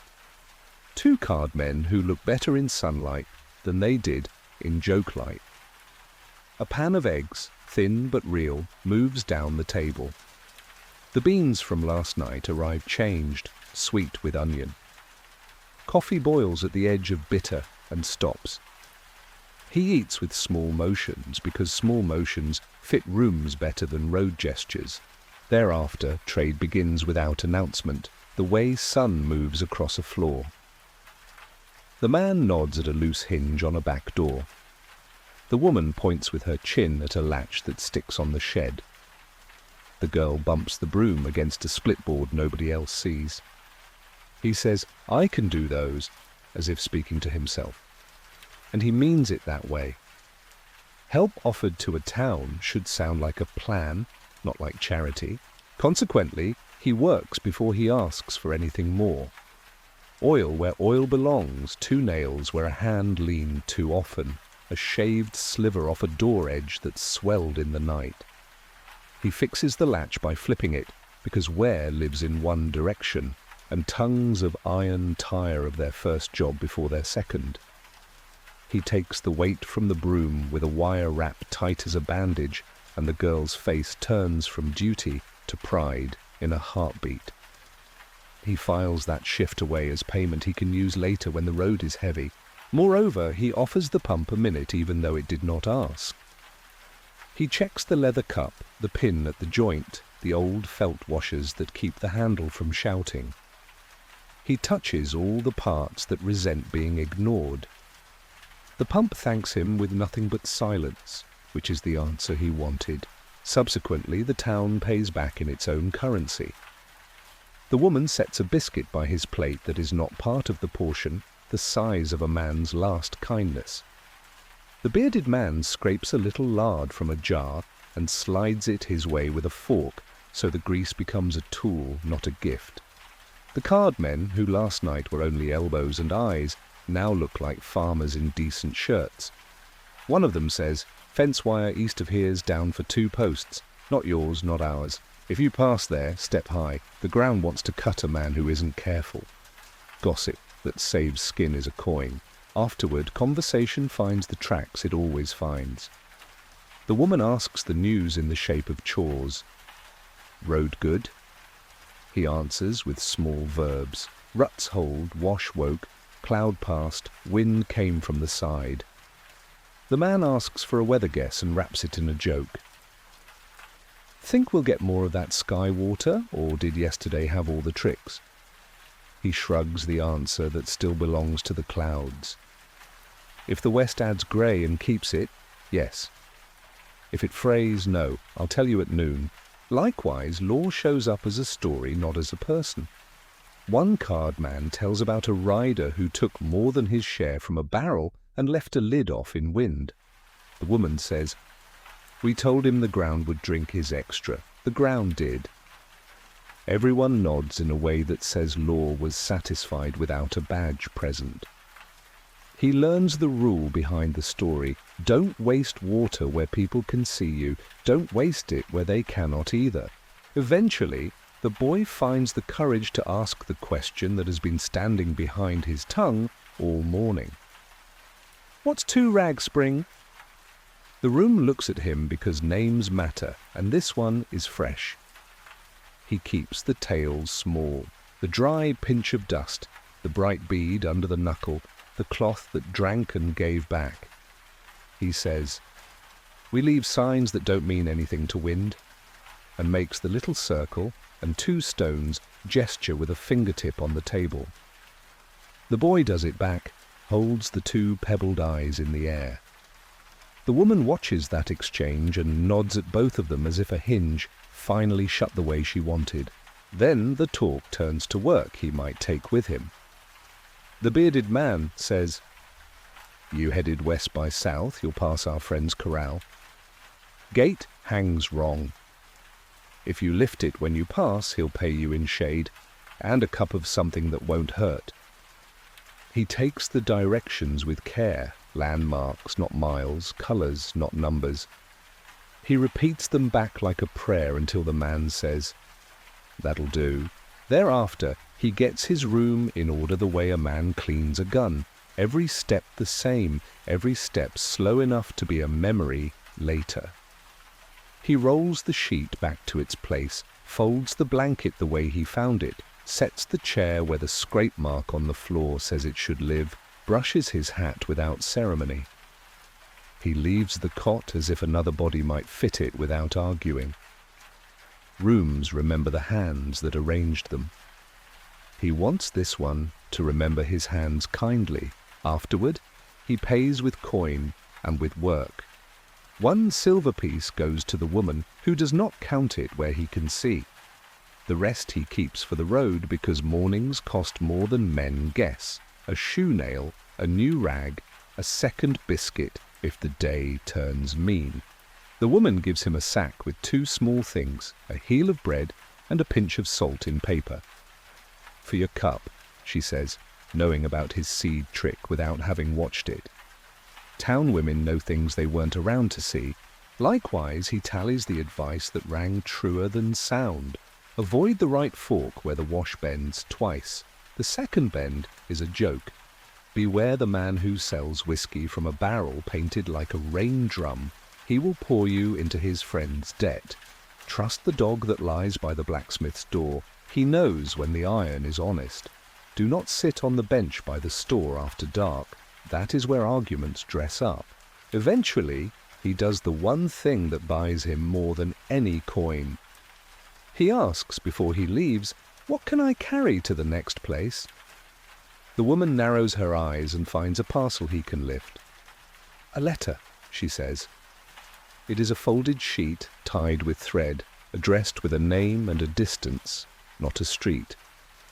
He takes it as if it were glass and tucks it where water will not claim it. The boy follows with a small bag of nails, 4 only, for the friend whose gait sags. "He always forgets he needs them," the boy says, as if reminding himself what men are like. Then they give him a last lesson wrapped as blessing. The man says, "If you hear the triangle twice before you've gone out of earshot, come back." He nods. The woman says, "If the rider in the dark coat asks for a bed, we will give him a chair and keep the door open." He nods again. The boy says nothing and presses his lips together in a way that says he will learn more from watching than from talk. Thereafter, he stands in the doorway and lets the room print a picture on him he can carry. The way light sits on the pump handle, the exact tilt of the signboard that holds only memory of words, the bent shadow of the corral rail, the triangle plate shining like a coin no one will ever spend. He turns to the woman and says the line that is the same in 100 towns and still needed. "Thank you for the water," she answers with the other half. "Thank you for not wasting it." Afterward, he steps back into the road with a gait the cot has returned to him. His body pays him for rest, with joints that move without thinking. He shifts the canteen strap to the other shoulder to keep the neck from learning a rut. He checks the heel once more, adjusting the pad with a tug he can make through the leather. The day stands awake now, chickens, a dog's single sermon, the sound of a cardman sweeping his own steps as if he owed the dust an apology. Likewise, he does one small kindness that will probably go unmentioned. He lifts the hinge pin on the cook shed and sets a drop of oil in the socket, not on the pin. That is where friction hides. The door will swing quiet for a week. The girl will think she did something right when she opens it after washing the floor. She will. He smiles because that is how good rooms get made, by pride you can't trace to a single hand.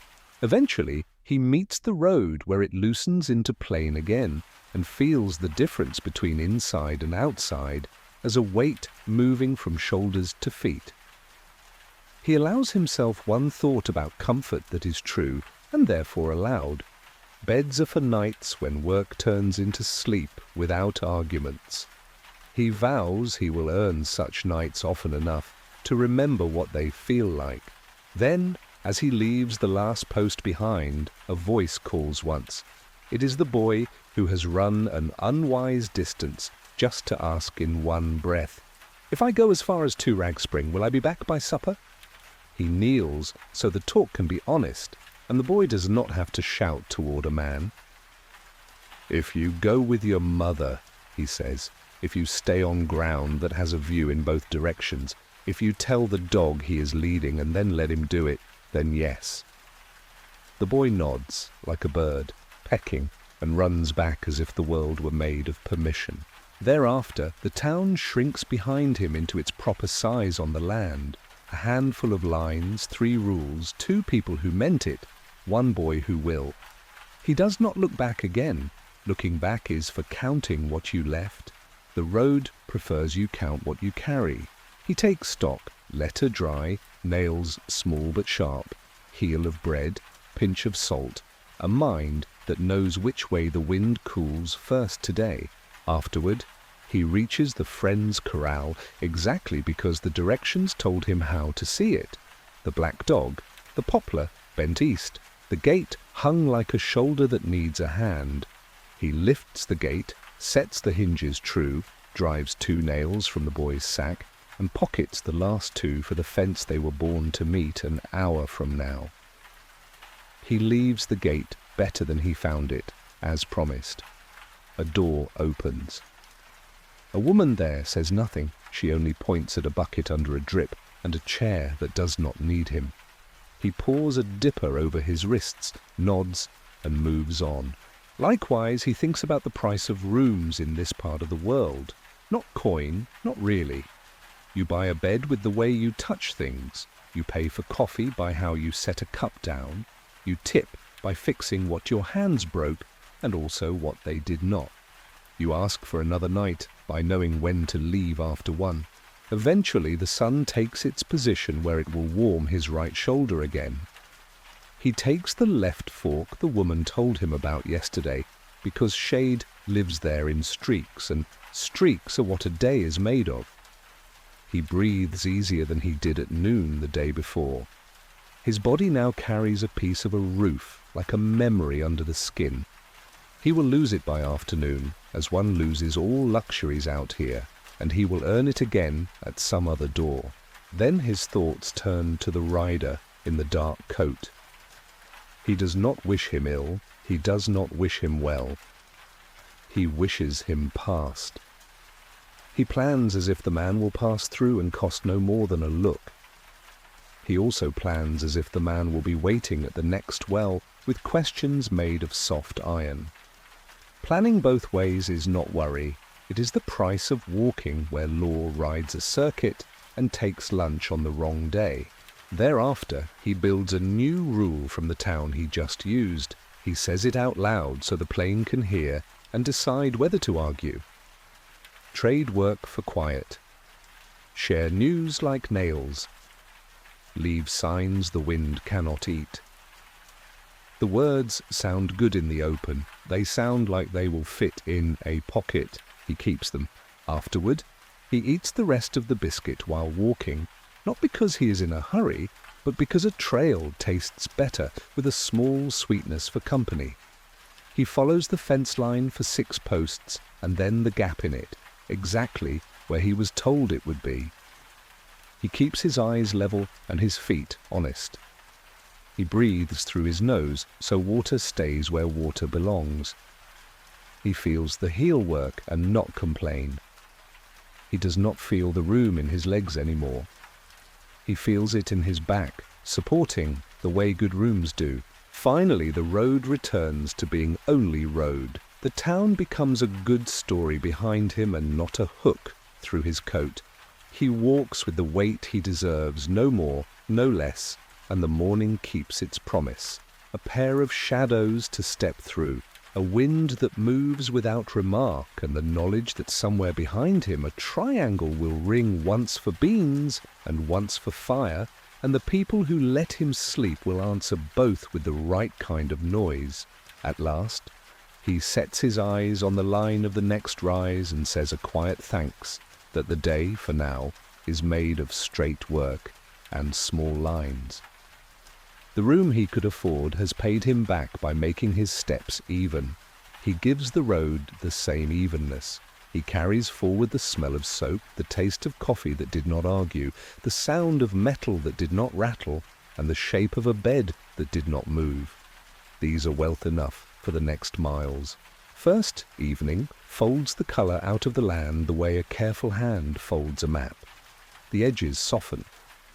The straight lines he trusted all afternoon, fence, rail, pump handle, become intentions, not proofs. He feels the day step backward and hears the small domestic noises step forward. A bucket set down with the kind of care people use when they have neighbours. A door eased shut so it does not announce itself. A mule's long sigh that makes the yard feel like a room. Next he picks his place with the same courtesy he used at dawn. He does not sit where a door must swing. He does not lean where a shadow might argue with a lantern. He chooses a spot under the eave, 1 pace clear of the pump's line, where he can hear the triangle plate if it rings wrong and see the gap between shed and corral rail if someone decides to pass through the night like a thought. He lowers himself steady, as if the ground might change its mind. Meanwhile, the sky builds stars with a mason's patience. The first few step out like scouts, then the rest take courage. He names none, he has no right to them. What he owns is the feel of air cooling along his wrists and the way the day's salt turns quiet under his shirt. Town air is different from road air. It has corners and a ceiling. The wind is taught to walk the fence line and return what it borrows. However, night changes people faster than weather does. In daylight, eyes share work. At night, ears take the job. He listens for the ledger of the place. The dog he met this morning patrols in a loose figure 8, nails ticking once on the hard spot by the steps. The chickens settle and forget the world exists. The cardmen inside deal not to win, but to move time from one side of the table to the other. Their voices carry as shapes, not words. Low, then lower, then a single laugh for punctuation. Then the thin wall between private and shared thins further. He hears a cough 3 doors over, the dry kind that will still be there after the weather turns twice. He hears the small clink of a spoon against a cup and the long sigh of a woman who has put water to boil for morning, so she will not be a stranger to her own kitchen at sunup. He hears the bearded man step out to look at the sky and decide whether to bring in the wash. He hears the decision. 1 rustle, 1 lift, 1 shake, done. Afterward, he tends to his own small housekeeping the way a person pays respects before leaving a room. He checks the heel pad by touch only. No heat, no argument. He loosens the belt 1 hole so night can move through his middle and let breath do its slow, useful work. He strokes the canteen seam with a thumb to feel for weeping. The seam is honest, the cap sits like a promise. He turns the cup, mouth down, to keep dew from drafting a letter to his lips by morning. Thereafter the town makes its nightly bargain, with dark, a lamp lit, a lamp doused, a doors bar set with a soft thud, a pair of boots left upside down under a stool. In places like this, safety is a choir. Each voice is quiet. Together they make a song the night has to deal with. He listens and lets the quiet gather at his back, the way a wall does. Consequently, his body brings him the bill for the day's math. The shoulder where the strap rode complains like an old customer. The calves speak in honest syllables, spent, not broken. His hands buzz with the leftover work of hinges and nails, the sort of tired that means he will sleep well, or not at all. He flexes each finger and thanks it for pointing, pulling, persuading. Moreover, he lets himself remember the dark coat rider the way you set a log farther from a tiny flame. Not fear, not a story, only a fact placed where it cannot roll back toward the sleeping house. If the man comes, he will announce himself by the rhythm of a horse that wants to be done with the rider. If he does not, the night will belong to smaller truths.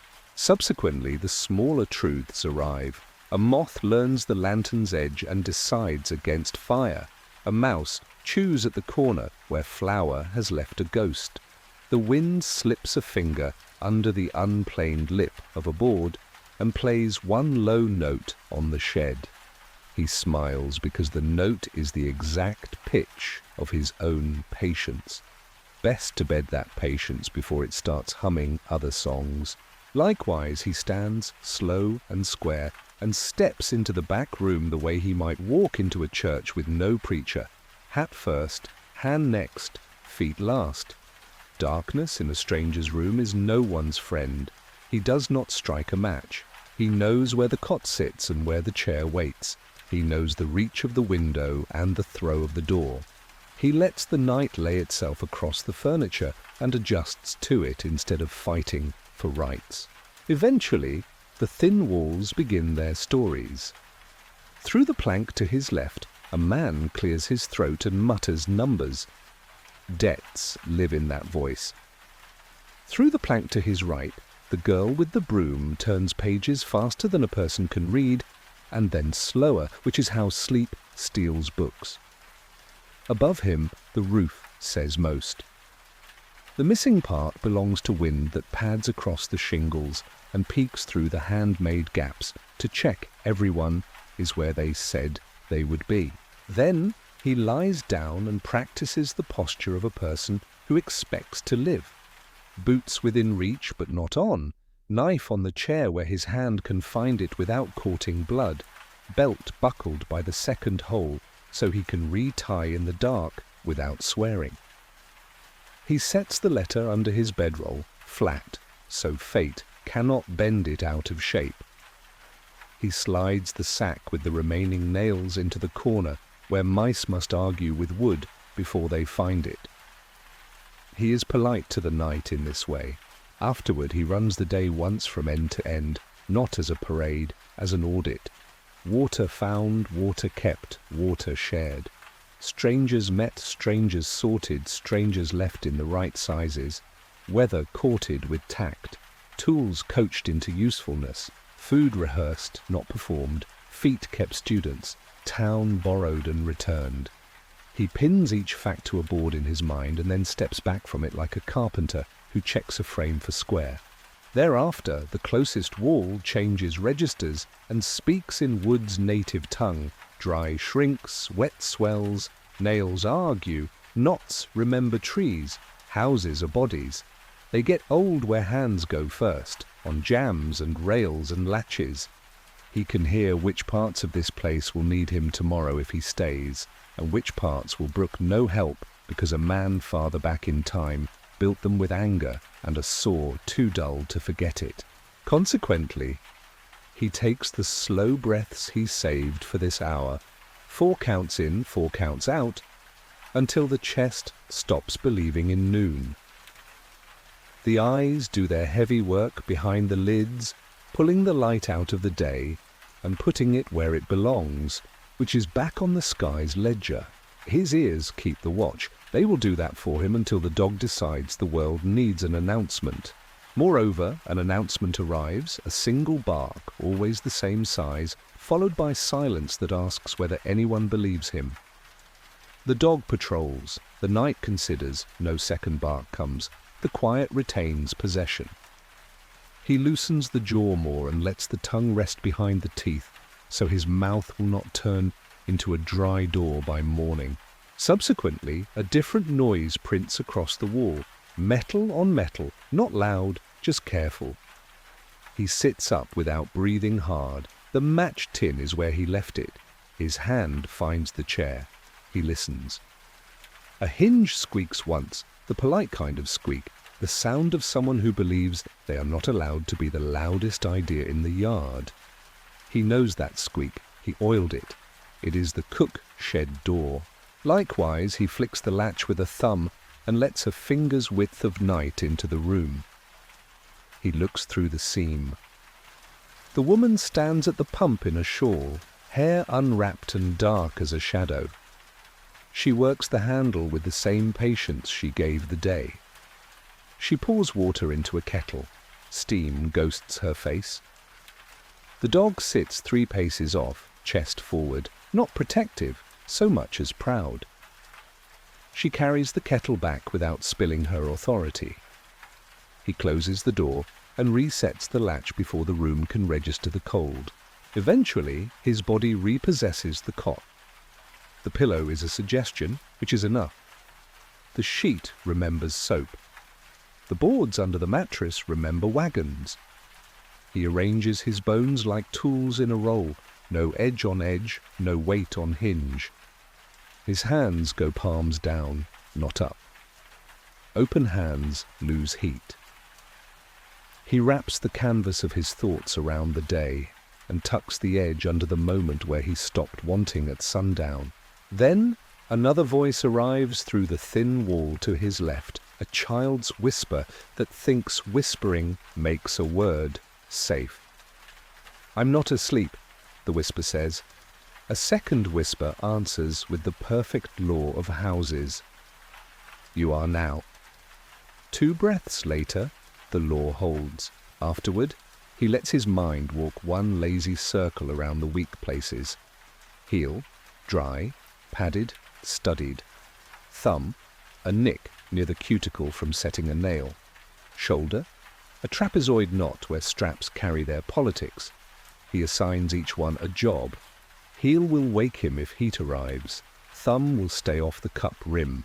Shoulder will be forgiven because it did what it had to. Pain listened to is less rude in the morning. Thereafter, the world outside the walls passes a test. It gives itself nightly. A rider approaches on the road and does not stop. Hoof on hardpan is a slow, regular metronome. The beat says, going, not arriving. He catches the rhythm without counting. 1, 2, 3, 4. No pause for turning. No ring of a bit in a curious horse's mouth. No sniff of lamp oil spilled on dust. The rider is not the dark coat, or is a better version of him. The sound slides past and thins into the next man's ears. Consequently, he considers what would move him at this hour: firewood, 2 rings of triangle wood, the dog's second bark wood, a voice using the wrong name at the door wood. He names these to the dark so it can decide whether to present them. The dark declines. Choice is mercy disguised. Moreover, he finally lets sleep test the hinges. He counts backward from 30 as the gunsmith taught him, each number a soft click, as of a cylinder turning home. 24 is the last integer that arrives with its shoes tied. At 20, he is already walking downhill on a road he knows, only because all roads at night feel familiar. At 15, he is seeing water that is not there and refusing it correctly. At 10, he is nothing but ears. Subsequently, a smell brings him half up, smoke too thin to pin to a flame. He listens for the kind of crackle that would tell him the wrong story. None. The smell is the town's own breath. The cook sheds old ash, turned by a stirring spoon, a downdraft experimenting with chimneys, damp wood remembering the afternoon's boast. He lets the smell be a rumour and folds back into the cot. Likewise, he dreams the kind of dream this country permits, not miracles, not disasters, only work that repeats without an end point, rope coiled and uncoiled, cup filled and emptied, a hinge that asks for the right drop of oil and then thanks him by shutting once more. He wakes inside the dream twice to say he is grateful, then forgets what for, which is the mark of useful rest. Eventually, the clock inside him, which is no clock at all but a habit, wakes him to check the heel. He touches the pad. Cool. The skin is the colour it ought to be when no one is watching. He drinks a thumb from the canteen and sets the cup back where his hand can find it again without thought. He listens as the town breathes in its sleep, long, then longer, then a hitch where someone turns over and finds the cold side of a pillow, then a settled hum. Then the porch outside his wall receives a guest, rain, soft as a hand, sliding over a table to pick up crumbs. It doesn't announce. It continues. He hears it find the tin and the shingle and the pump handle. He hears the triangle plate give back one bright note that probably woke no one but him. He imagines the wash taking the message down to the creek, news travelling, harmless, without debt. Afterward, he thinks of tomorrow with the kind of generosity the best sleep breeds. He will leave before the card men shuffle their first argument. He will take the left fork he banked at breakfast and deliver nails to a gate that will forget to thank him. He will find shade laid like punctuation and read it correctly. He will give the letter to the name on the page without weighing the story behind either. He will be the kind of man thin walls approve of because he passes through without teaching them a new noise, you. Thereafter, he asks himself the smallest question. Night knows, stay one more, or go at first grey. He turns the options in his hand like two coins he won't get to keep. One more buys rest and a second plate. First, grey buys miles while the air is still cool and snakes are unambitious. He lets the rain answer. It is steady now and civilized. First grey, then with thanks. Consequently, he lets the body readjust to the idea of rising early by doing nothing at all. Not moving now makes moving later cheaper. The muscles in his lower back learn that they will not be asked to be heroes, they will be asked to be present. The breath learns it can stay low and quiet until it needs to become road again. The mind parks the cart in the alley of sleep and leaves the mule facing morning. Moreover, thin walls promote humility. He hears a prayer 2 doors down that is so small even God would have to lean in to catch it. A name, a date, a request to keep a cough from becoming a grave. He will never know who spoke it. He will walk past the door tomorrow and spend nothing of it. Yet he feels better for knowing such sentences exist, and that the town spends them freely without demanding witnesses. Subsequently, he pays his own quiet tithe. He says the list that has carried him this far, but he edits it for a place with walls. Water, shade, feet, food, fire, people. He adds the last word with respect and regret. People make the rules that keep you alive at night. People break them. Tonight the ledger is even. Likewise, the dog tests the night a final time. One bark, softer, the size of a question you would only ask a friend. A paw scrapes once at the threshold of a house he does not own. The scrape says everyone is where they promised. I am going to lie down now. He lies down. So does the world. Eventually, his last waking thought is embarrassingly simple. The pillow smells like soap. He smiles at the vastness disguised in that sentence. Soap means lie, means hands, means water, carried, heated, cooled, poured, squeezed, wrung, hung, folded, A room like this is a bouquet of verbs. He is a guest of them tonight. Then the wall and the roof and the floor do the only honest thing they can do for a traveller who has paid in small coins all day. They hold.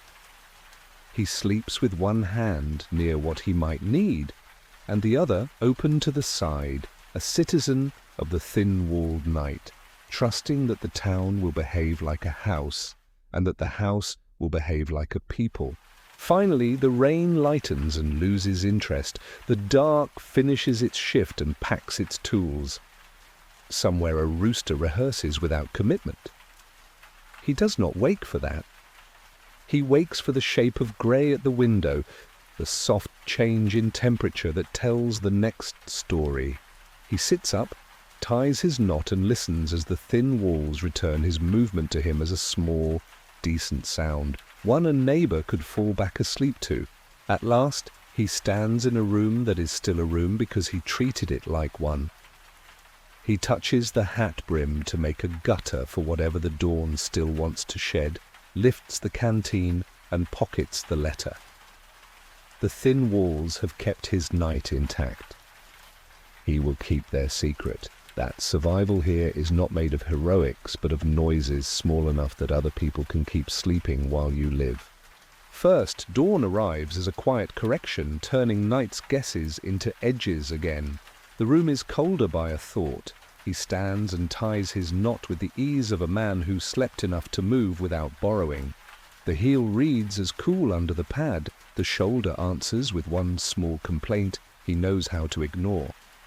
He lifts the canteen, pockets the small letter, and tips his hat brim so rain, if any lingers, will choose the ground over his eyes. He leaves the bed as a bed, which is payment in a language all houses speak. Next he steps into a yard that smells like water promised and water kept. The pump stands where it stood yesterday, less a landmark than an oath.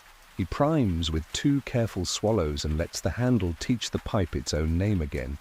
He rinses wrists, wets the back of his neck, and keeps the splash small so the yard will not turn into chores.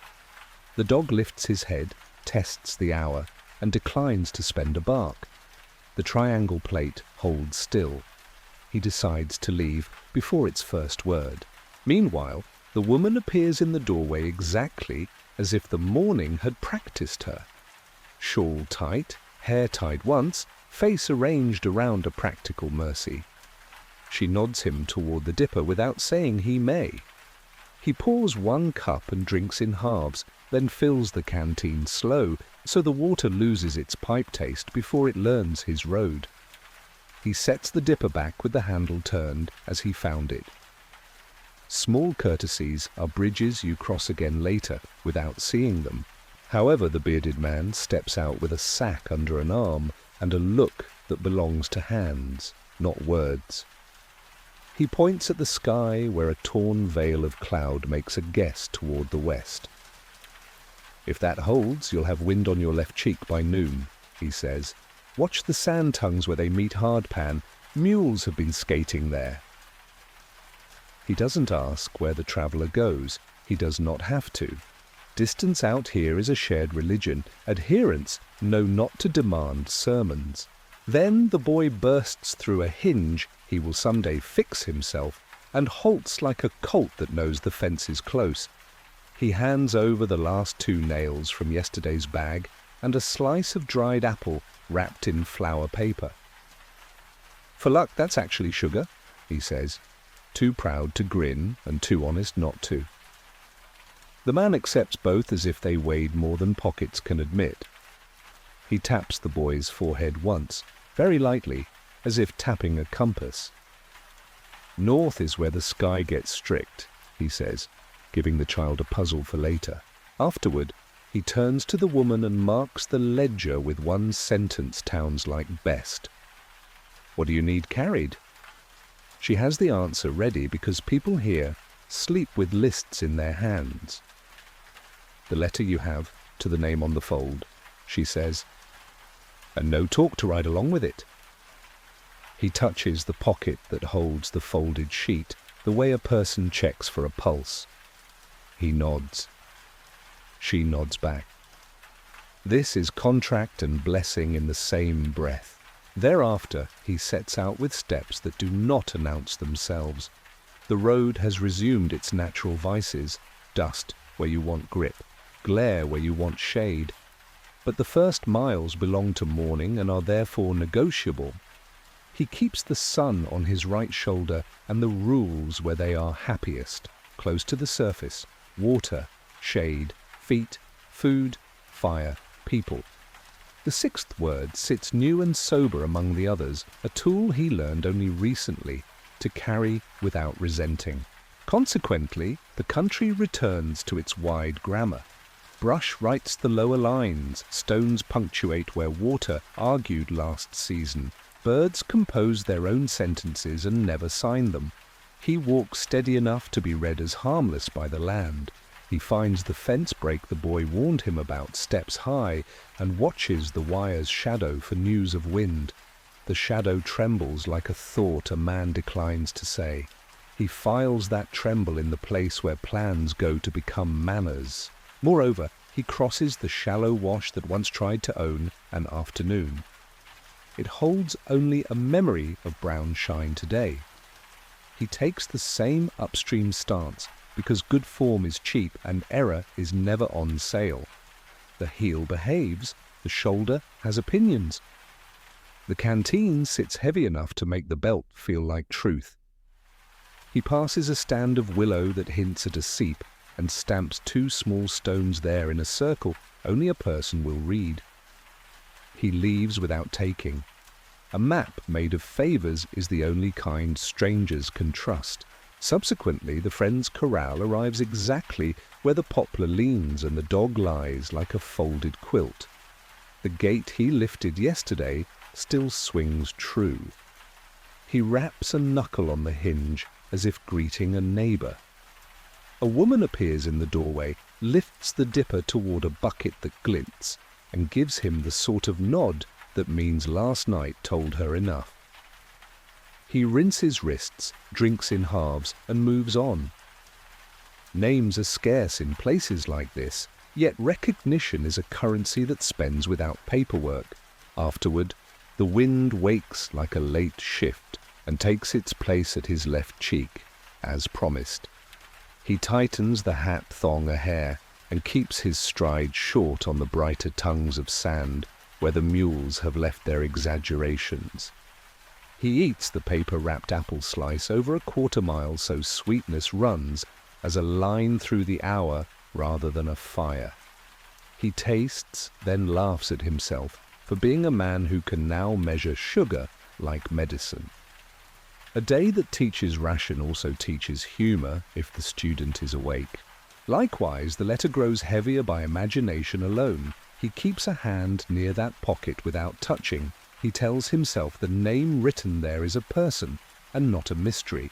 He invents no tragedy and no reunion. He keeps the delivery as a verb, not an opera.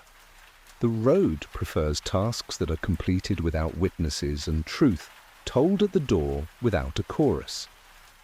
He walks until the land permits the little roof he was promised, a ranch house with a porch lean and a window that has learned the art of staying put in wind. Eventually he reaches the door and knocks twice, each the size of a favour owed. A man with fence hands opens and reads the stranger in one breath.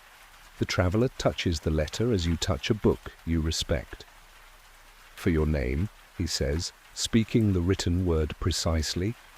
The man takes the sheet and takes the silence that comes with it. He nods at the porch step, not as an invitation to sit long, but as a courtesy to a person who brought miles with him. He tears the thread, reads, folds the paper, and sets it in his shirt like a token of weather he still must consider. Then the exchange that matters happens without adjectives. "The woman at the pump sent it," the traveller says. "Her roof keeps most," he adds, which is a blessing disguised as a report. "Tell her the calf took," the man replies, eyes turned somewhere a few hours away. "Fence will hold after the next blow if I get nails," he adds, unaware the last 2 nails now ride in a stranger's pocket for a fence beyond this one. "She'll hear it," the traveller says, and both men believe the news will travel faster than either of them.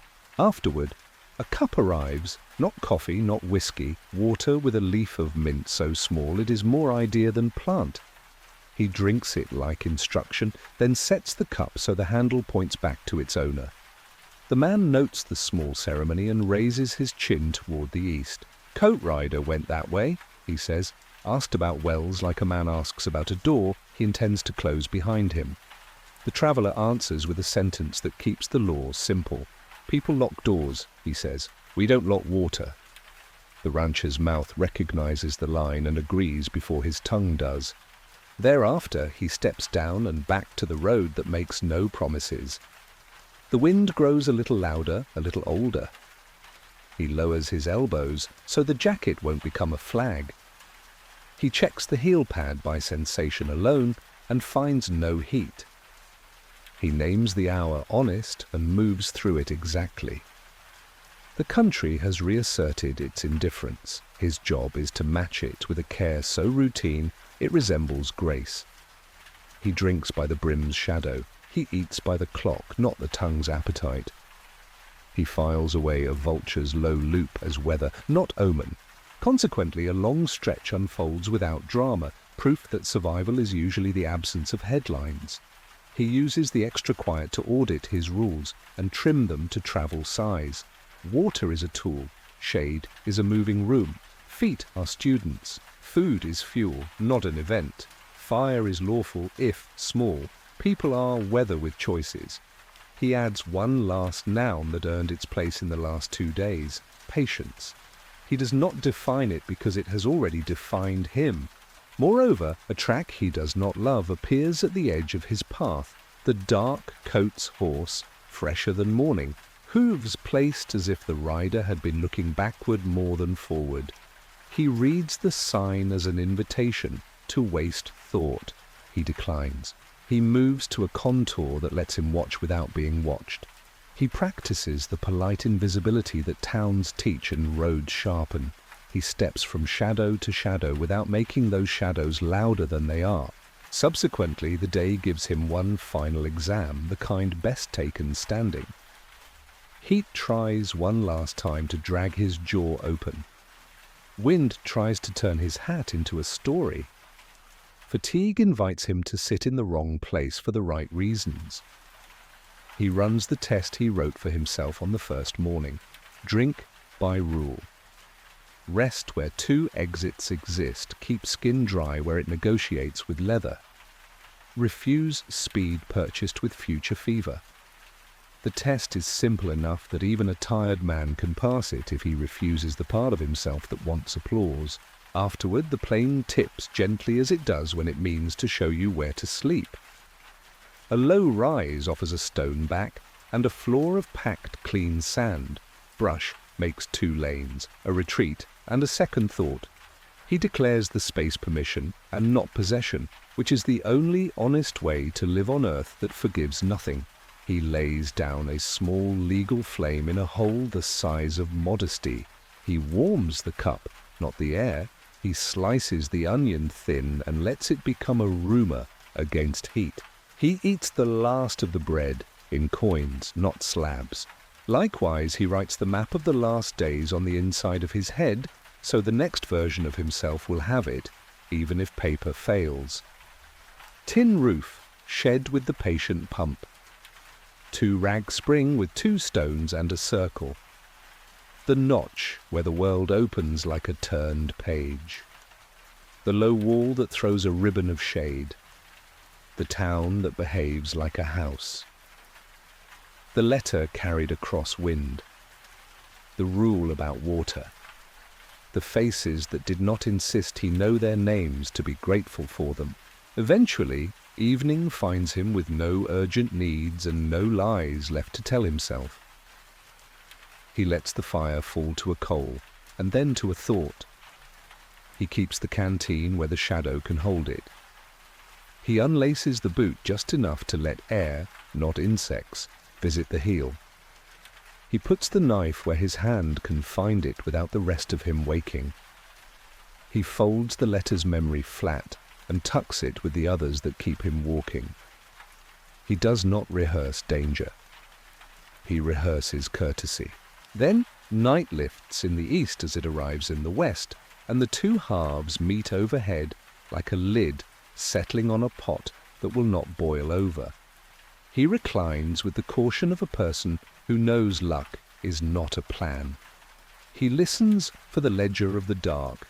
One bird that thinks too big of the moon, one coyote retelling an old joke, one wind borrowing the scent of onion and deciding it is not worth theft. He smiles because his day had no heroics and will, for that reason, be survivable again tomorrow. Afterward he speaks the list that has been rewriting him since morning one. Water, shade, feet, food, fire, people, patience. He adds no verbs now, the nouns have done their work. They have turned into habits, which is the only immortality a traveller can use. He closes his eyes and lets the quiet math settle its accounts, both sides even enough to pass an audit by dawn. Likewise, if he imagines an ending, he imagines it small and correct. A town's pump that still whispers when primed, a gate that swings without testimony. A boy who learns the trick of leaving the dipper handle turned the right way.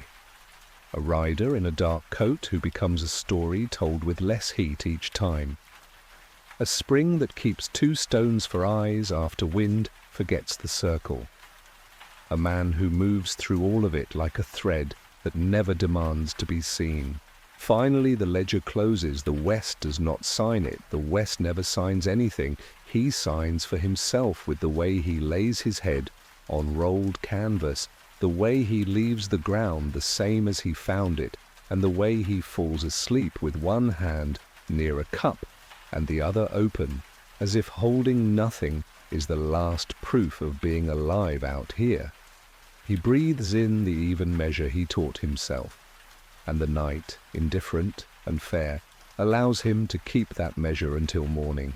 At last, if the day has taught anything worth saying out loud, it is this. You wouldn't survive a day in the Wild West by being brave the way stories want. You would survive by being boring in ways that save you, by counting sips instead of miles, by choosing exits before shade, by fixing hinges you didn't break, by delivering letters without reading hearts, by leaving signs the wind cannot eat, by treating strangers as weather and yourself as a person they can sleep near. That is the ghost lesson, the kind that outlives the miles. And then, while the stars keep their side of the bargain, and the ground holds him up without interest, he sleeps. The last thing he knows is the simplest shape, the arc of the hat brim against a sky that won't remember it, and the small sound of his breath being enough. The first thing he will know at dawn is the same.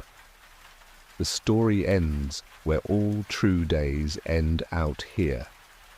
With a body that can stand, a mind that can count, and a road that does not care, which is merciful because it means he still can. Thank you for walking the quiet mile with me. If this eased your breathing or tightened it, tap, like so the story can travel farther. Before you go, tell me one thing in the comments. Which rule would save you first? Water, shade, feet, food, fire, people, or patience? And why? I read every reply when the house is quiet. If you're new here, subscribe and ring the bell. We tell true dangers softly every week. Share this with someone who thinks the West was only gunfights. Next time, we'll visit a place where maps lied and a town paid for believing. Sleep slow, stay careful. I'll see you in the next story.